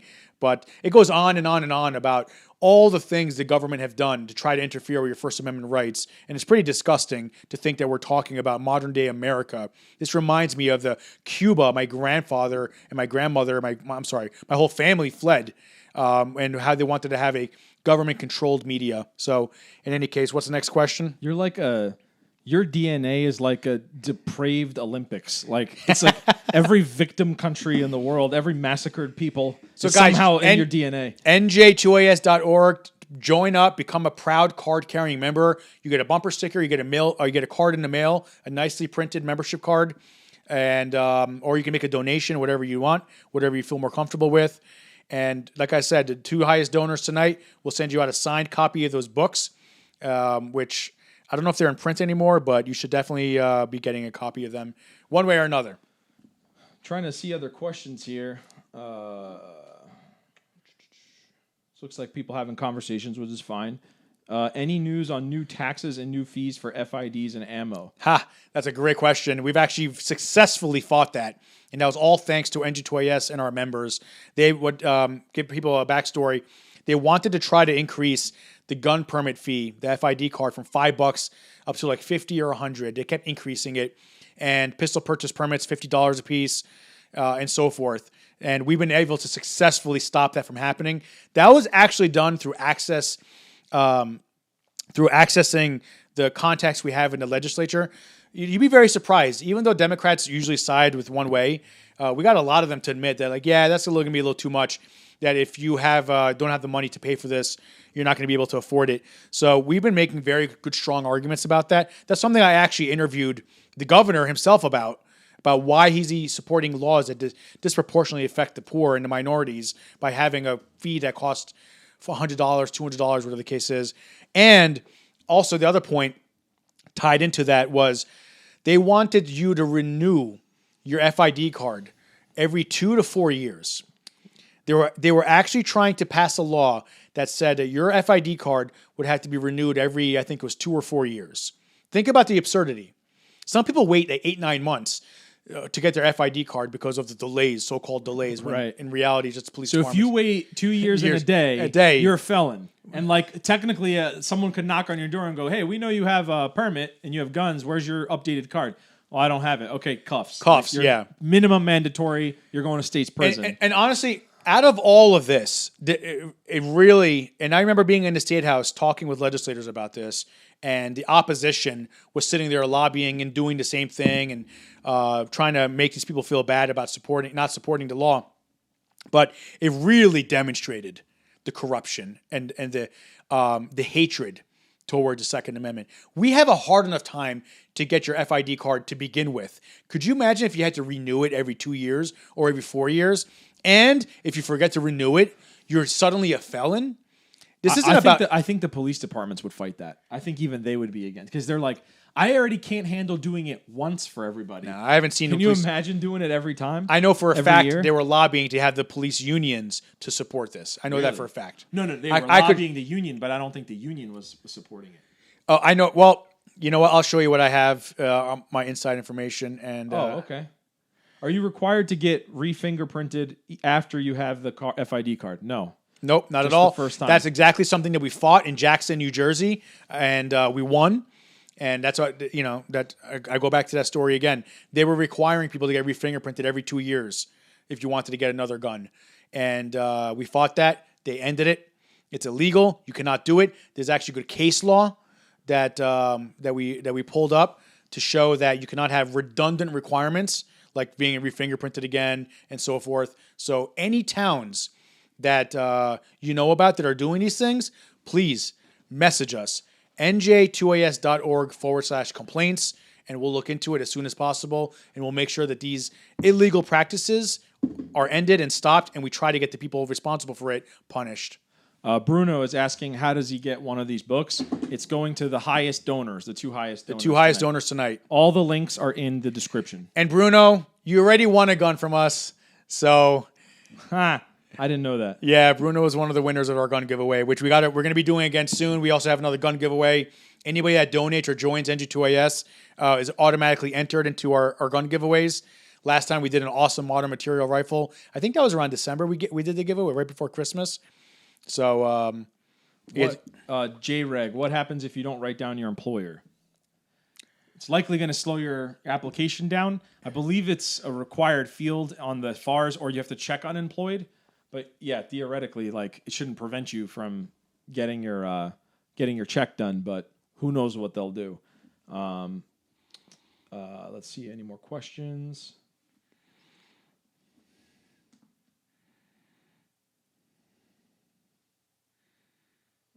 Any update? Start answering phones again. Keep calling them. Call them and see if they respond. We did already. Here's a perfect example. There was a town that we knew that shut down their entire firearms unit. We have a recording of their actual police department when you call the firearms unit. Hi, sorry, we're closed until further notice. Check our Facebook and and see if when we reopen. I was like, what? Are you kidding me? So we went down. I went there, obviously recording, and after a few minutes, the police officer's like, "You're recording me," and his demeanor and his attitude changed, and then he's telling me that they're going to reopen next week. We didn't release that yet. We didn't release that yet, so stay tuned for that one. But that once again goes to show that once you shine light to these issues and you expose what's going on, it's a drastic difference. And it just blows my mind that these so-called journalists from these mainstream media companies in New Jersey do not see the value of adding the value of that as a society, because they advocate for all their own little personal issues. But when we're advocating, what they call it advocating for the Second Amendment, suddenly it's a problem. So it goes to show once again how just absurdly biased and corrupt our New Jersey media is, and national media, because they aren't fair and balanced when it comes to these issues. So do you have to jump through all the same hoops for an address change? Yes. Yes. Same check. It's like literally you go through all of the same check on FARS, but you're just checking new application or address change or lost card or pistol purchase or carry. I think those are the options. What if you do not have an FID and want a gun? You lawfully cannot buy any weapon in the state of New Jersey of any kind without the FID. You could technically lawfully buy a weapon out of state that complies with our laws and bring that back. No, you need to have your FID card. No, you do not. Like if I live in Connecticut, like I lived in Connecticut. Oh, you lived in Connecticut. Right, yeah. and I lawfully owned a weapon there, and then I moved to New Jersey. I can transport those and own them and possess them in New Jersey if they comply with our laws, and I technically don't need to get an FID. But you can't like live here, go to Cabela's, and come back. Yeah, exactly. What else do we got? What are some of the new guns you guys have been buying? That's also something I want to see. I haven't really purchased anything I need to recently. get a drink of water real quick. Yeah. I'll be right back.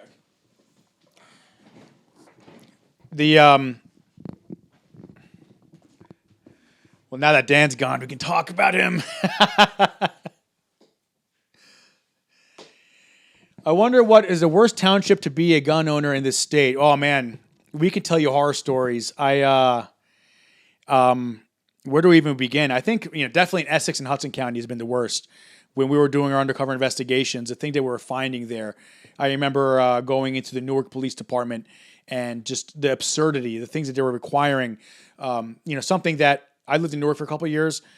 Long story how that happened, but the fact of the matter is that I understood Newark a little better than most people. So what they would do is they would require you to have like a phone bill with your address on it, or a utility bill. But most people in Newark don't have those things because they don't own the houses and they're renting, and a lot of the rent includes electric and includes the utilities. So it's kind of like a loophole in how they can make you not be able to get a gun permit. What did I miss? Could you buy... Oh, how do you like the P320? 40. Who's got a P320? Yeah, right there. James Ciano. I just got a P320. Yeah, isn't that your gun? I'm actually waiting. I got the X Carry, and then I bought the X Compact Grip Module, and it's got the Romeo 1 Pro on it. I got it at Legends, our friend Ira. And I'm actually going there tomorrow because my 30 days is up from that purchase for a P365. So how do you like representing SIG right now? The Q. How do you like your 5.7? Who has it? Oh, you got a 5.7? Someone else just got the Ruger 5.7. Someone was telling me they got that one. I heard that shoots really nice. It's a light cartridge. Yeah, they were trying to ban that. Yes, yeah, because that's the same cartridge they put in like the P90, right? The machine gun. Yeah. That like has the mag. I think on so. top. Yep. Yeah. I just bought an HK. Haven't bought anything in a while. Do you people talking amongst themselves? Newark mayor was complaining during his lockdown press conference about people running to buy bullets. Yeah, Ross Baraka, I'm sure he was. Meanwhile, as a former Newark resident when I was a little kid, my whole family's from Newark, from the Ironbound. It's always fun to go back there and see the nonsense that they're up to. Could you create a gun-friendly rating list for townships on the website? I mean, we could, but what purpose would that serve? Yeah. I mean, I'm not. Look. The point. The goal isn't to like. The goal isn't to like. The goal is to like. In essence, the goal of what you're saying and what you want is reward the good people and embarrass or punish the bad people. We'd rather just do it by going there, like he did with Englishtown, like he did with Jackson, New Brunswick, Edison, all of these towns that he's shown up with, and Sayreville, which will come out soon. We prefer to do it face-to-face at the council meeting. And this is also what I've told all of you. If you're having trouble and you report to municipal PD and they're not answering you, go to the council meeting and tell the commissioner that you're waiting on your permit and you're getting a runaround. The Q doesn't like the P320. I can't wait to sight in my Romeo when Union Hill Gun Club opens up. The 5-second Ruger is nicer and cheaper. Yeah, I heard that the Ruger is pretty nice. It's definitely cheaper than the FN, but P365 XL, the FN version, can it steal at 200 yards? Jose, my boy Jose in Englishtown, like went to go buy something, and he shows me, he gets an FN, and I was like, shit, I don't have an FN. Now I want an FN. I'm jealous that I don't own one. Good for you, man. I can't wait to go shooting when our range opens up. Do you happen to know what kind of firearms the Rutgers Police Department uses? It's funny you mention that. We're both Rutgers grads, and I used to talk to them all the time. I do not. If I had to guess, they're probably Glocks, because that's who like 75% of cops carry, but I don't know for sure. Do we endorse people? Not really. Endorse people what, for office? Yeah. No, he won't even endorse me. He's not going to endorse other people. Listen, we're not that kind of group. And I mean, I guess technically, if we write a positive article about you or we interview you, it'll be some form of of good news or bad news that our membership and our readers and our viewers will see. But I mean, it's very, very, very seldom do we endorse people, only because we get so many people reaching out to us all the time asking for endorsements. Yeah, but that'll get tedious, right? And it'll get us off of our mission. Off our mission, exactly. Like, endorsing them is fun, and like, oh yeah, you get to take a picture with them, but like, what does that do, right? Like, we can say we support them or we like them. We can, because we're C4, but at the end of the day, we'd rather be engaged in activism and fighting the other people who don't agree with us. Someone here mentioned something about the 320. Yeah, Hog Lover, the P320 drop discharge all fixed. Yes, like that was a big problem when it came out, and they re-engineered something. Supposedly the drop discharges aren't happening.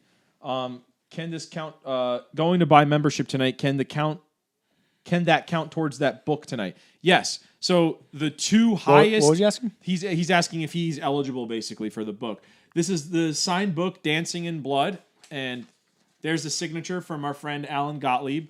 It's the highest two donors. So if you do a life membership, that's $500. If the highest two donors are $100, they'll get the books. It's just going to be whoever the highest is.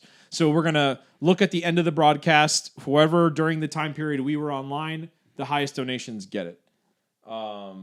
What is your opinion of the Glock 43X? Now you're asking, like, do you like blondes or brunettes, man? You're gonna get a different opinion from everybody. I have an opinion. I know he doesn't like Glocks. I don't like Glocks, and it's not that I don't think Glocks are good guns, but I'd rather have a Springfield for the same money, and let the hate let the hate begin. Now, I'm a Springfield guy. The armed vegan at Twitter, send all your anger to him. My first handgun was a Glock when I was able to carry in a state where they had carry rights. And I'll tell you, the thing worked. It went bang every time. But yeah, when you I kind of agree with Alexander. When you get like a little more sophisticated with your taste and start looking at other things, I think there's other nicer things out there. But there's nothing wrong with Glocks, man. If it goes bang, that's all you needed to do. Let's see. He thinks that New Brunswick PD carries the P320 and a 357. Why would he carry 357 SIG? That's such a random cartridge. Yeah. I can understand the 320. I know a lot of them carry that weapon, but I mean, our military carries the M17, which is the 320. That's the standard military issue now. Jerry, I completely agree with you. It's overrated. I'm telling you, just go shoot a Springfield and then go shoot a Glock. I'm not saying Glock is bad, but it's like comparing two cars that are the same price, and one is substantially better in quality and in manufacturing, which I think the Springfield is. I went into this blindfolded. I didn't know anything about guns, but I have an extensive mechanical background, being in a garage, working on cars my entire life and being mechanically inclined and having a race team and so forth. And I just liked the quality and the feel of the Springfield over the Glock. And surprise, surprise, they were the same price. Now, if you want to compare an HK to a Glock or a Springfield, now we're talking a different price point. It's a different premium there. Exactly, yeah. So somebody asked a funny question, which kind of loops back to our conversation about the media.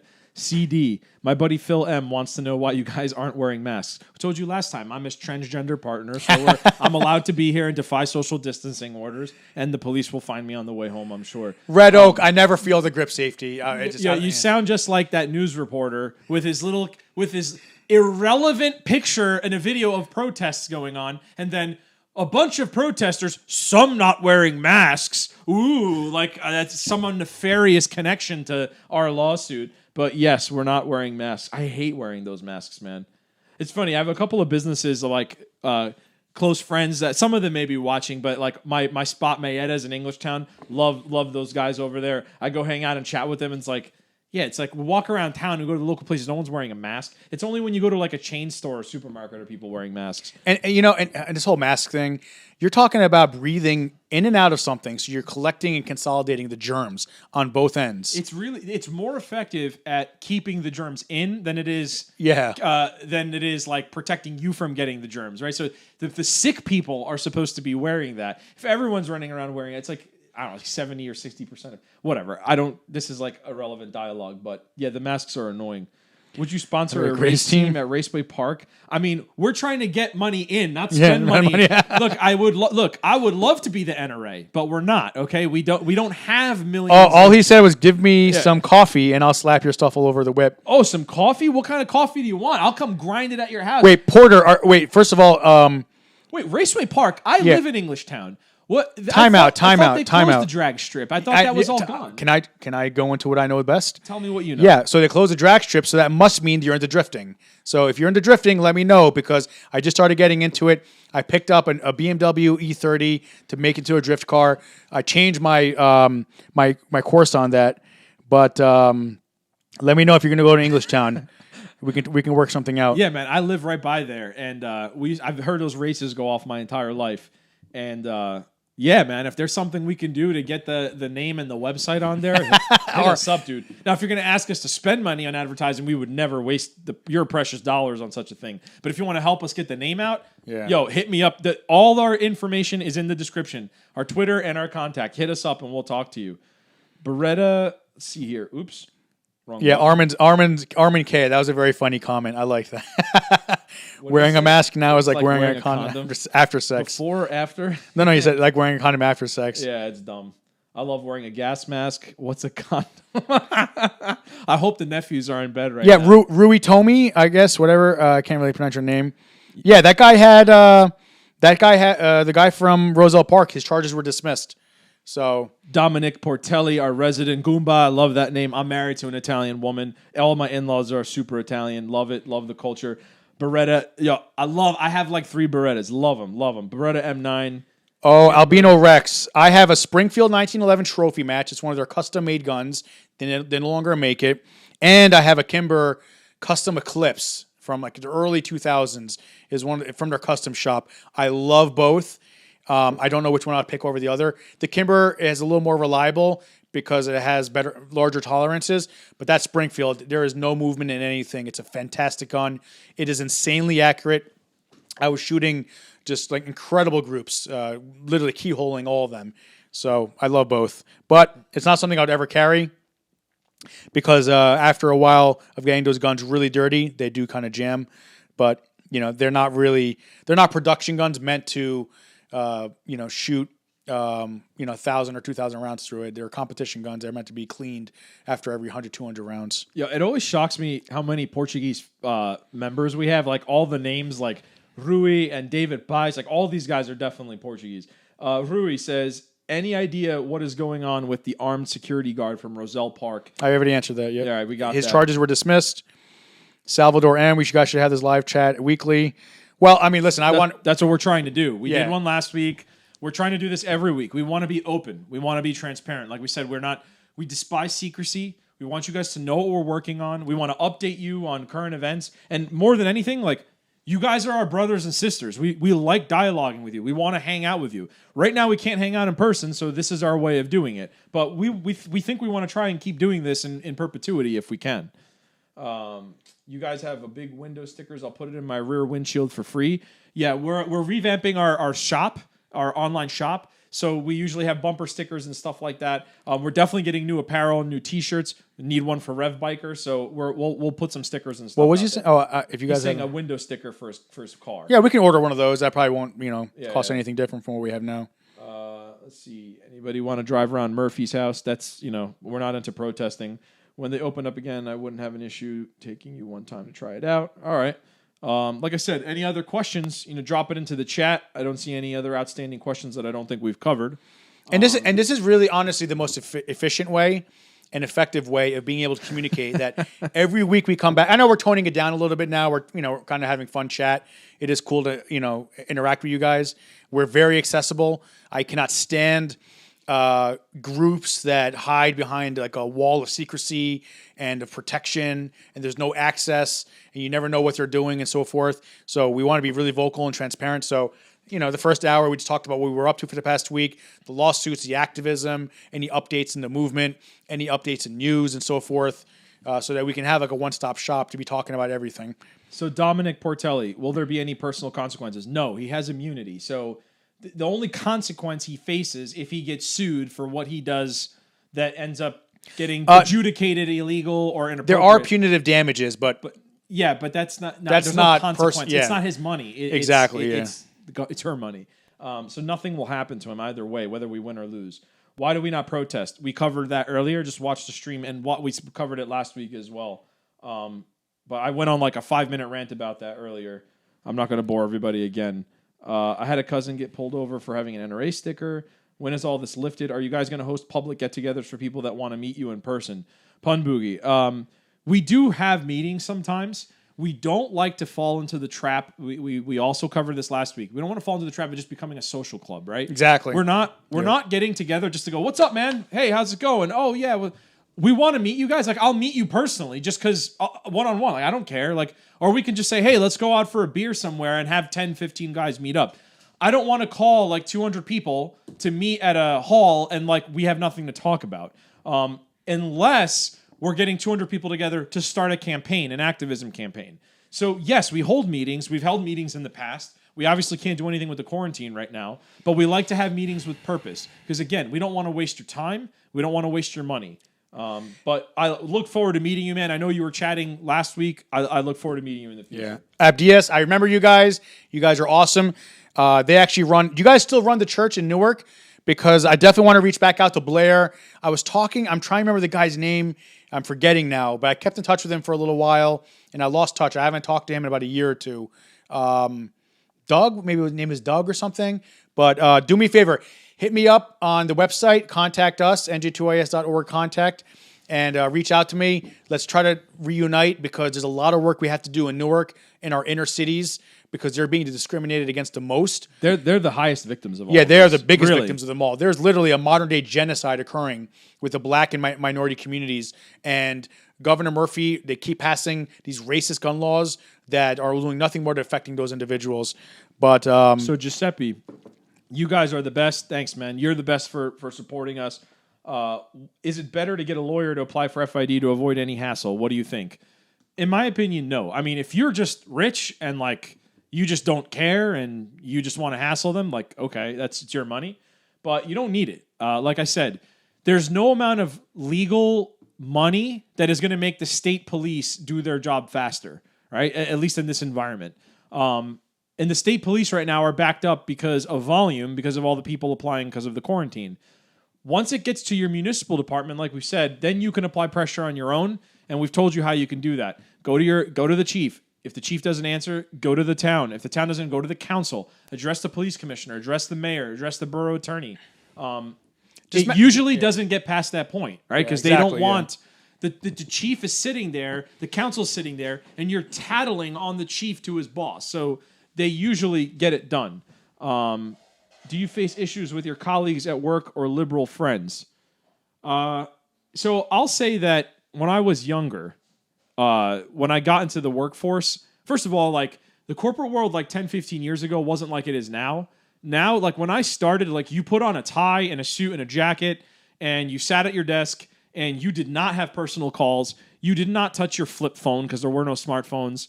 You did not go on like websites like looking at stuff. Now it's like if you go to a corporate office, there's people streaming Netflix on one screen while they're texting, listening on headphones to a podcast, and one screen has a spreadsheet up. And that's perfectly normal. The culture is a little different now. People are a little more open about talking, but it depends where you work, man. It's all subjective. There's some companies I've been at where like, yeah, I probably wouldn't broadcast it. Not because I'm ashamed, but because you just don't want to deal with the retaliation. But it's all relative. It all depends where you are. I'm predominantly in energy. That's the industry that I'm in, and it's mostly sympathetic to our cause, and it's based in Houston, Texas, and Calgary, Canada, which are all like super conservative. They don't really care, so it's kind of a friendly environment. But it all depends on what industry you're in. Is Dan coming to? Yeah, listen, Union Hill's not far from us. They're great sponsors, great people there. So we'll do a meetup there. How about that? We'll do a meetup. Yeah, dude. I told Jose. Jose's the man. Lives in my town. I can't wait to meet him. We've been talking for like the last month. He is going to bring that FN, and I'm going to shoot it, and he can shoot my SIG. But yeah, we love Ira. We love Rocco. We love everybody at Union Hill. We're both members there. We'll advertise. We'll say, hey, who's a member there and wants to come shooting, and we'll get together. We'll all go shoot, take our guns home, put them away, and we'll go out for a beer after. Albino, I'm keeping it stock. That's I didn't want to drop the bad news, but I ended up picking up the car. I bought it over eBay. It was sitting in a junkyard for 15 years and was in pristine structural condition. I thought I could build like a cheap race car out of it, but now I'm actually restoring it to OEM. So I'm looking for something else now to beat around and make our drift car out of. Okay. There's a fundraiser at Texas Roadhouse. Texas Roadhouse used to be one of my customers. I used to sell commodities to them. I'm not a huge fan of that place, but I'll go there if I get to meet you, Rev Biker. I don't care. There was a question here I wanted to touch on. Yes, Sean Swisher. I just moved to New Jersey. Can anyone tell me why I should get an NJF ID? I mean, that's a question you have to answer yourself. Like I'm not here to tell you anything. Like I'm not here to tell you what to do. If you feel you want one and you're looking for guidance on it, reach out to us. Our contact's in the description. But I can't tell you why you should get it. That's completely up to you. I don't know if Raphael is watching. They just sent us an email, but about the ORI number for Newark, New Jersey. We just got the complete list of the ORI numbers from the state. They're on Google too. Like there's a University of Michigan publishes every single ORI number. Really? Yeah, that's how I found it. For Michigan? For New Jersey? So the University of Michigan had some like public policy study, and there was like a PDF on one of their websites with like the ORI numbers of every department in New Jersey. Okay. Because my town initially did not have it, and that's how I found it. Now, our town posts it on the website, but many towns don't. But yeah, he has the database now anyway. Yeah, so we have all the lists. We should put that on our website. No, I'm gonna put that onto the website. It was my idea though. It was not your idea, but Dan is out. Okay, we covered that. Yep, he's going to come shooting. Some ranges allow you to shoot at their ranges. Do you need to be a member? Okay, yes. So Rui, RTSP, I believe, allows public shooting, right? I believe it's a private membership, but they allow public shooting. Union Hill is 100% private. You have to be a member to go there. So if you want to try a place, Rui. My information is in my Twitter, and our contact is in the description. Reach out to me on Twitter. If you want to try Union Hill before you join, you'll come with me as my guest, and you can shoot for free one time. Just hit me up. But yes, you have to become a member at Union Hill. RTSP, you can pay like an hourly fee, or you can become a member. Yeah, RTSP does allow public. Yes.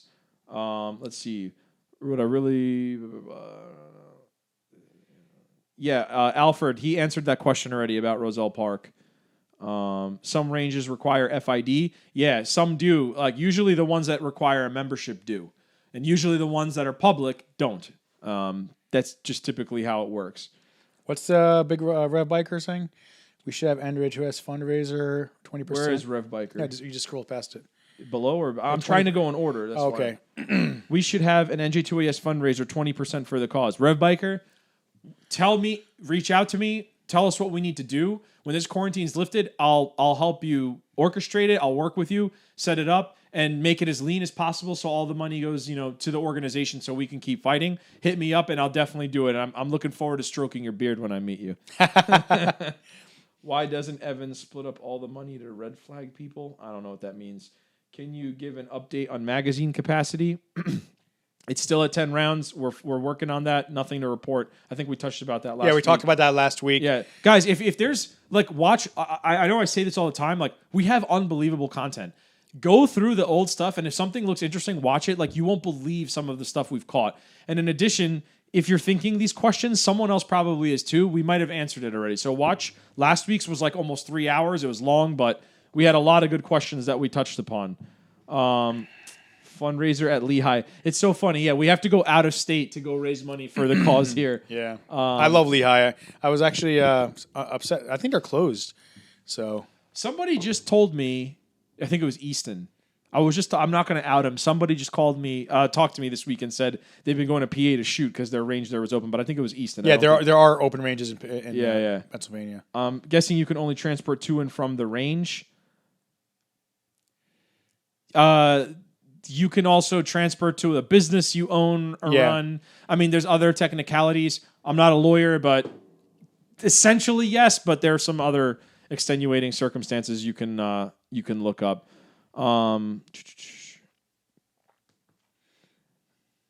Place LVSC is the best. National Concealed Carry Reciprocity would have been passed. You know what? Okay, I forgot to talk about that last week.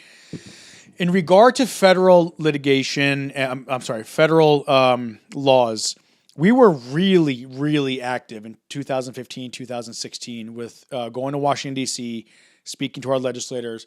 National reciprocity was a major issue. We wrote a lot about this. And the scariest part was we met with, I think, maybe 5 legislators. And TJ, if you're listening, you can chime in because he was very active in helping me with this as well. And we had... I'm trying to remember the congressman's name. I can't remember, drawing a blank on it.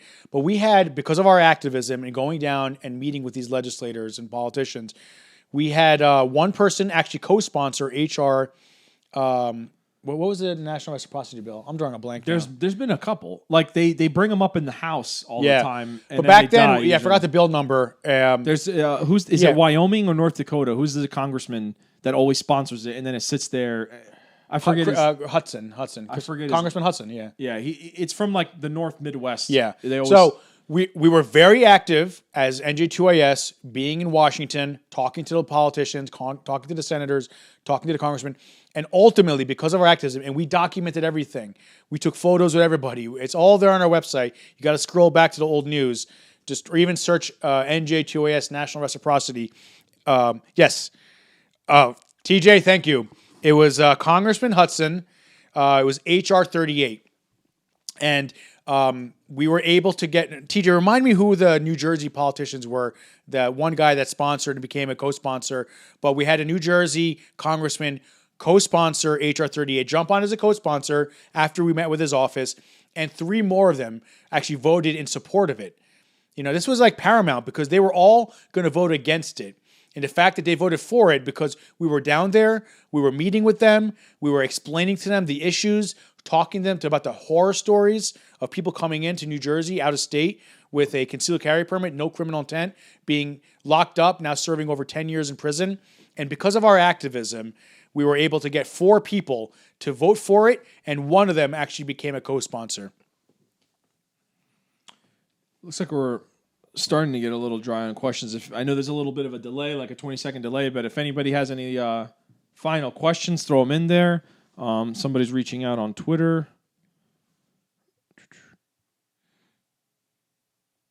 No. Was there anybody on where? On Twitter? We've still got a lot of people watching, so I don't want to back away, but see here.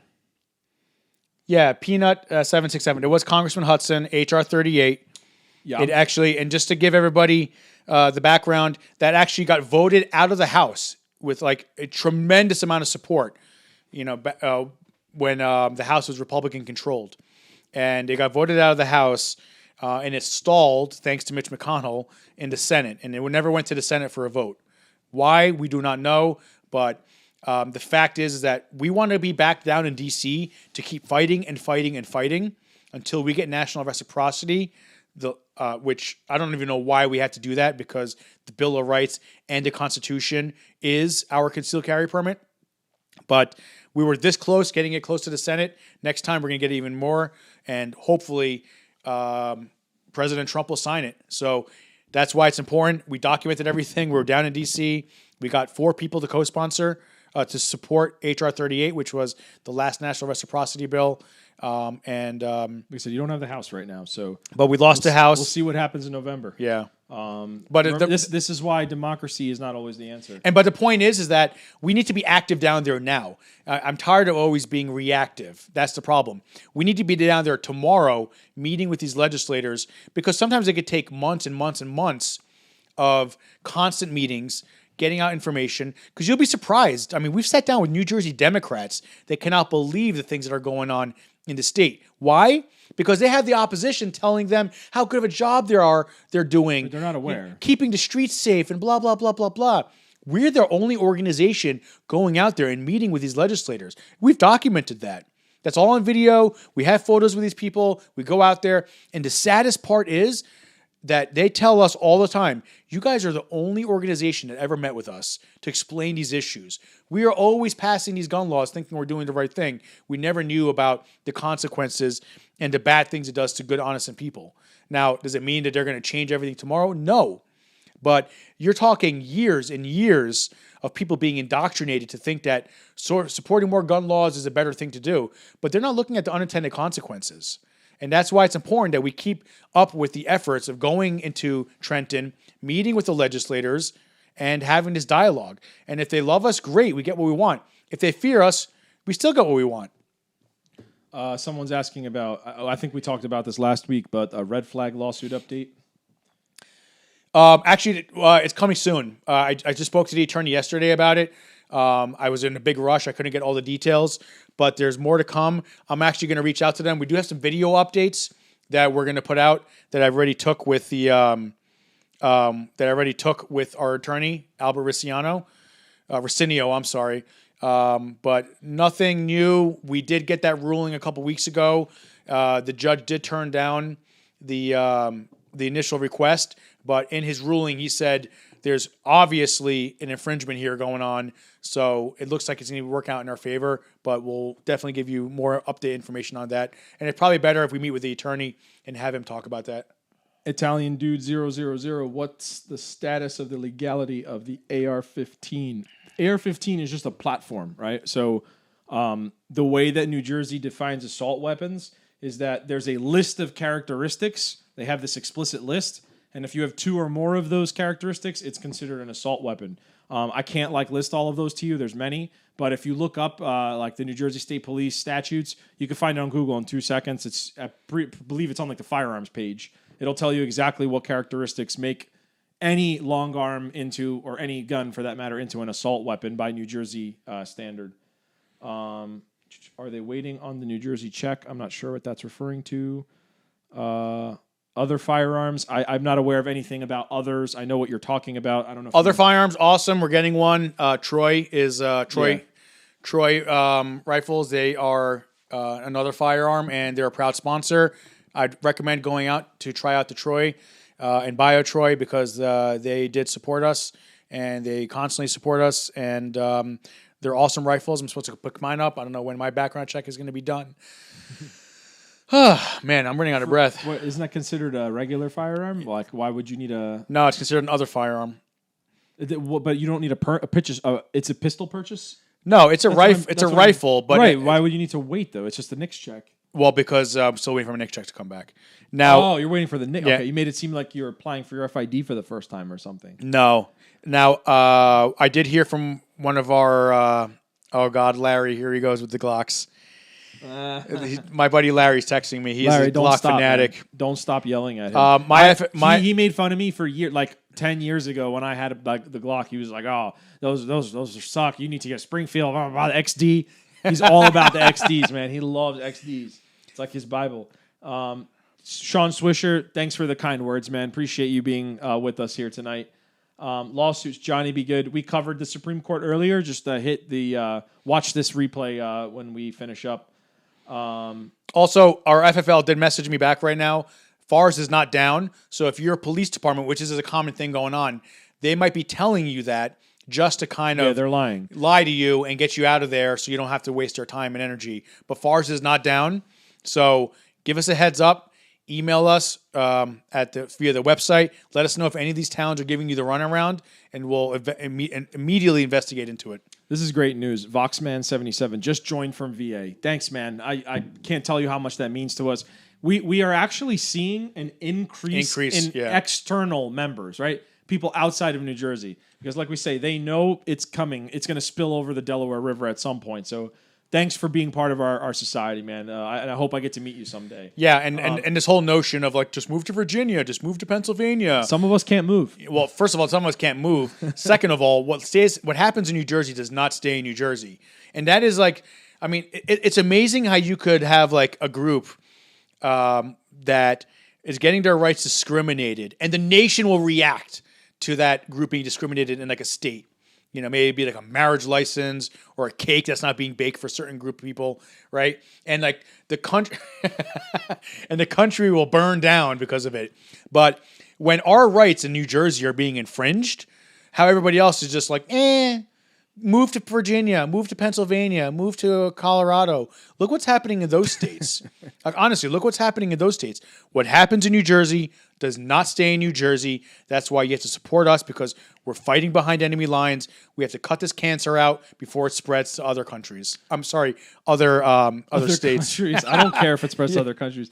But to answer your question, Voxman, I'm not a legal scholar, but he's asking if SCOTUS takes more than one case. My rudimentary understanding, and correct me if I'm wrong, and if there's any lawyers here, correct me if I'm wrong, I believe they intentionally try to pick like one case so that when they decide on that, it either like invalidates or makes the rest of them moot. I don't think they like listen to multiple cases about the same thing. It would be kind of a waste of time. Yeah. Somebody correct me if I'm wrong, but that's my rudimentary understanding of how it works. Larry just texted me that he got a Troy. Awesome. Darling, I'm sorry to interrupt, but this is important. Darling Poppy, if you call the state police, you will get a different answer from every person you talk to. I'm glad you said that. You know what would be a huge help? Record it. Yeah. Record the call and go to our contact page, which is in the description, and contact us. That's again more undercover reporting than legitimate reporters that have a publication that they print stuff to. If you can show the state, the people responsible for administering these permits giving you conflicting information, I think that's an interesting news story that our members and the public should know about. So if you call, just record the call on your end. It's perfectly legal, and share it with Alexander. Sorry to interrupt. You were saying something. Yeah, Larry, do me a favor. Reach out to Tech Ops International.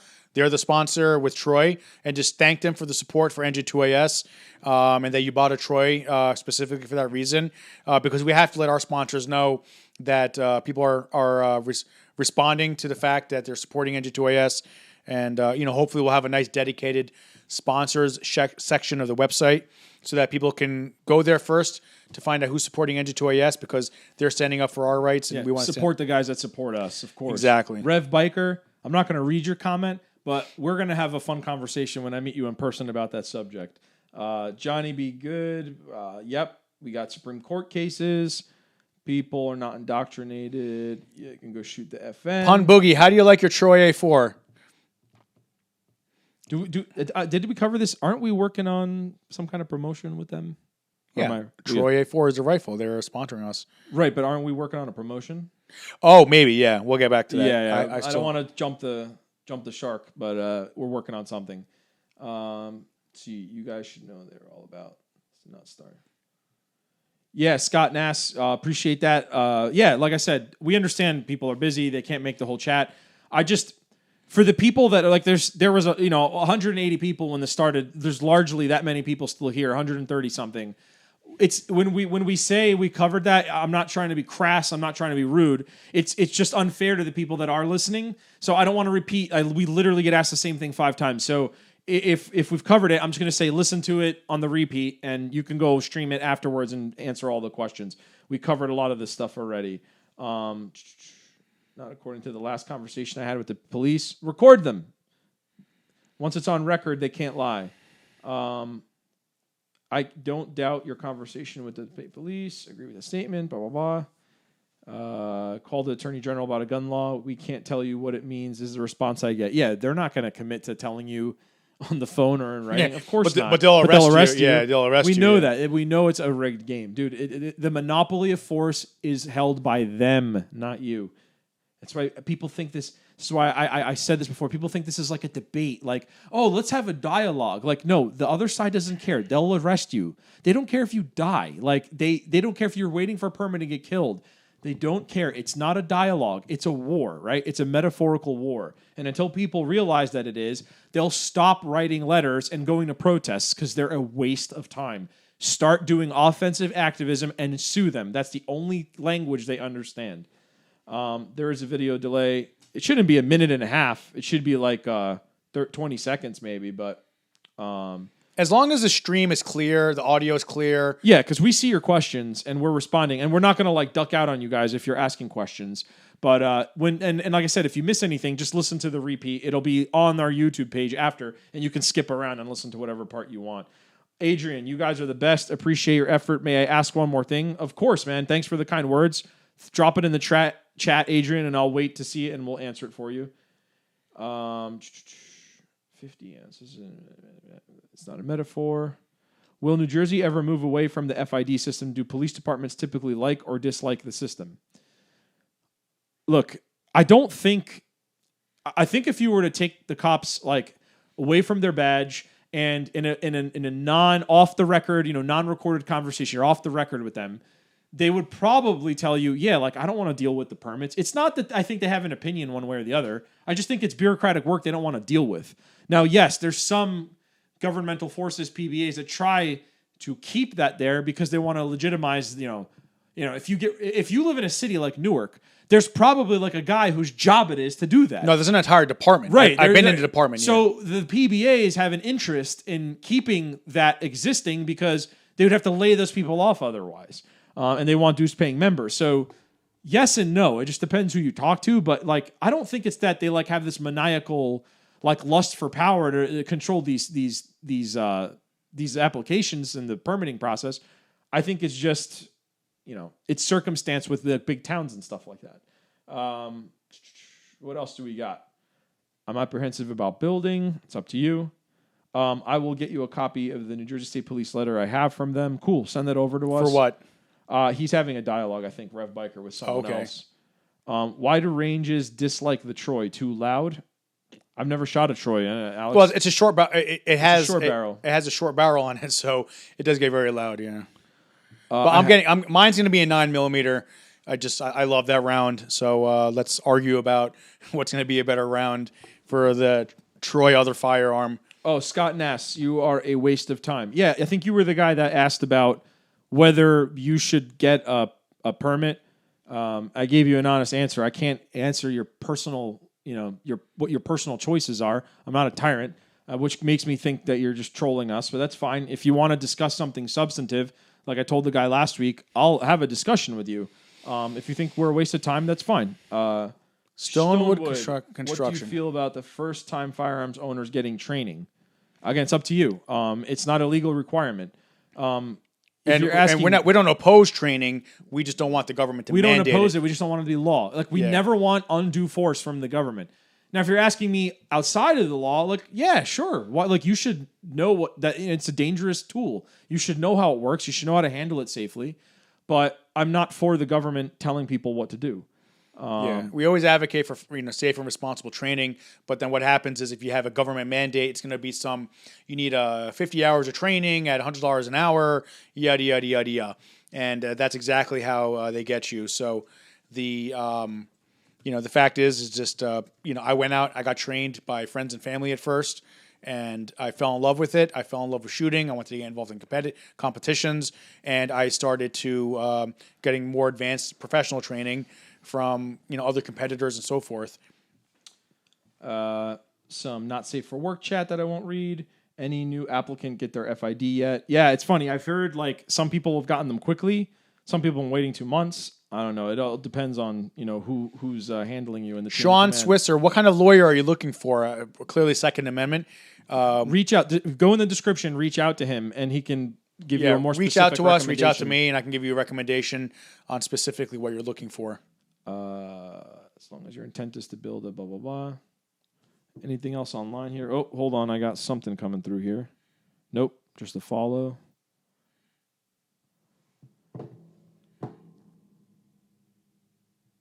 Any other questions, comments, arguing about the best guns and how Springfield suck?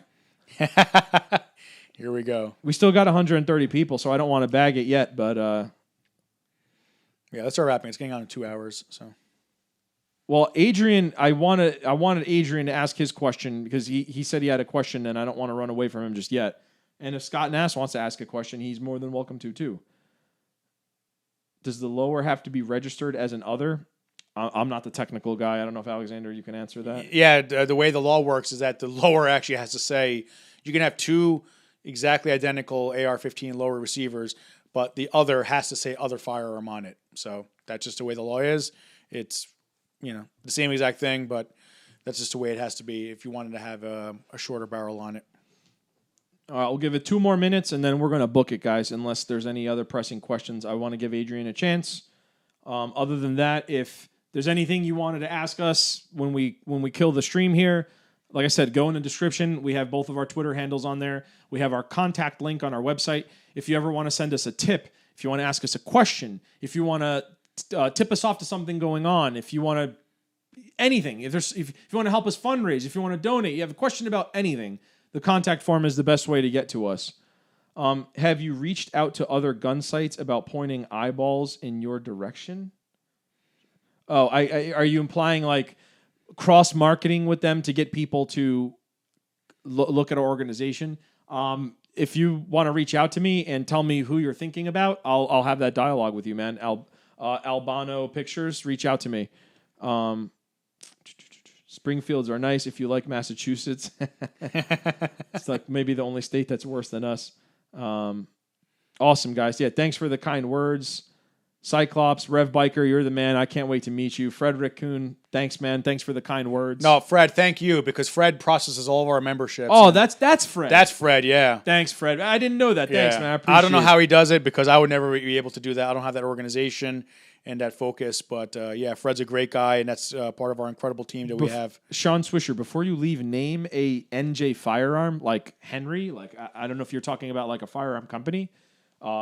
Henry is a company in Bayonne. They make rifles and lever actions and stuff like that. Yeah, Stonewood. Listen, reach out to us. We know great instructors. If you're looking for a really good instructor or a recommendation, just hit us up, NJ2AS.org /contact, or just go to .org and you'll see the contact section. Click there and let us know where you're from, and we'll definitely refer somebody over. Refer you to somebody. Italian dude. Like I said, I'm married to an Italian woman, so I understand the vim and vigor. Just became a general member from Philadelphia. Good luck, gentlemen. Good argument. Escaping from New Jersey isn't the answer. Fight the good fight. I'm with you, brother. Thanks Absolutely, so much man. for joining us from out of state. Love all the supporters we have outside of New Jersey. And like I said, it's chaos here, so we do the best we can. The only thing, like I said, the only fair thing for us to do is to be good stewards of your money and your sponsorship of us, and fighting offensive battles all the time. If we're not incrementing our rights or lessening our restrictions, we're wasting your time, we're wasting your money. So that's always going to be what we're going to do with your dollars, and we appreciate you joining us from Philadelphia, man. Hopefully get to meet you too. Come to an event, dude. If we have something in South or Central Jersey, Philadelphia is like an hour from me. Yeah. Come and meet us, man. We'll have a beer together. Hey, Dr. Eden, good to see you here.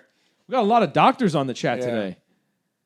Been a member from Texas. John Eden. Awesome. Thanks, man. John, when you're in town, we'll have you on. We'll have you come on with us. Dr. Eden is Doctors for Responsible Gun Ownership. Great organization. Hey, Chorizo, Philippe. What's up, man? I can't wait to meet you, dude. A lot of pork chops, a lot of Brazilians. I love it. A lot of diversity because they care. We're victim classes, right? We could all say we're Hispanic. They don't know the difference. I'm gonna stop saying I'm white. He's Alejandro, right? Well, I am Hispanic, so Yeah, part Syrian. Thanks, Adrian. I thought you had a question. NJ2AS rocks. I appreciate that, but I wanted to answer your question. You wanted to ask something before. Eric, what was your question? I don't see it. Something about it, right? Oh, as far as understanding, is my understanding a version? That's not a question. Another minute or so, and then we'll duck out. Thanks, Sean. Nothing else on the phones. all right, let's wrap up. All right, guys. If you have anything outstanding, We'll be back next week, Wednesday or Thursday. I'm not sure of the day yet. go to the description. Yeah, I might not. Maybe it'll be Wednesday next week. I don't know, but we'll obviously advertise it again. We're glad the sound is fixed. Like I said, highest donor getting the signed copy. Highest 2 donors getting a signed copy of Alan Gottlieb's Dancing in Blood. If anything else is going on, reach out to us on Twitter in the description. All right. John, real quick. Oh man, why did you say the Puerto Rican food? There is, there's a great Puerto Rican place in Trenton that we go to, and also, Fred, let's do a beer sometime. Fred, I owe you dinners. I owe you beers. Whenever you want, just let me know. Fred, You go out to dinner with this guy. Did they have vegan options? yeah, no, not for Fred. Did they have I go burritos? wherever Fred wants. Grab you and Wendy. We'll go out for dinner, and we owe you big time for all that you do. All right, guys, reach out to us. Talk to you later. See you next week.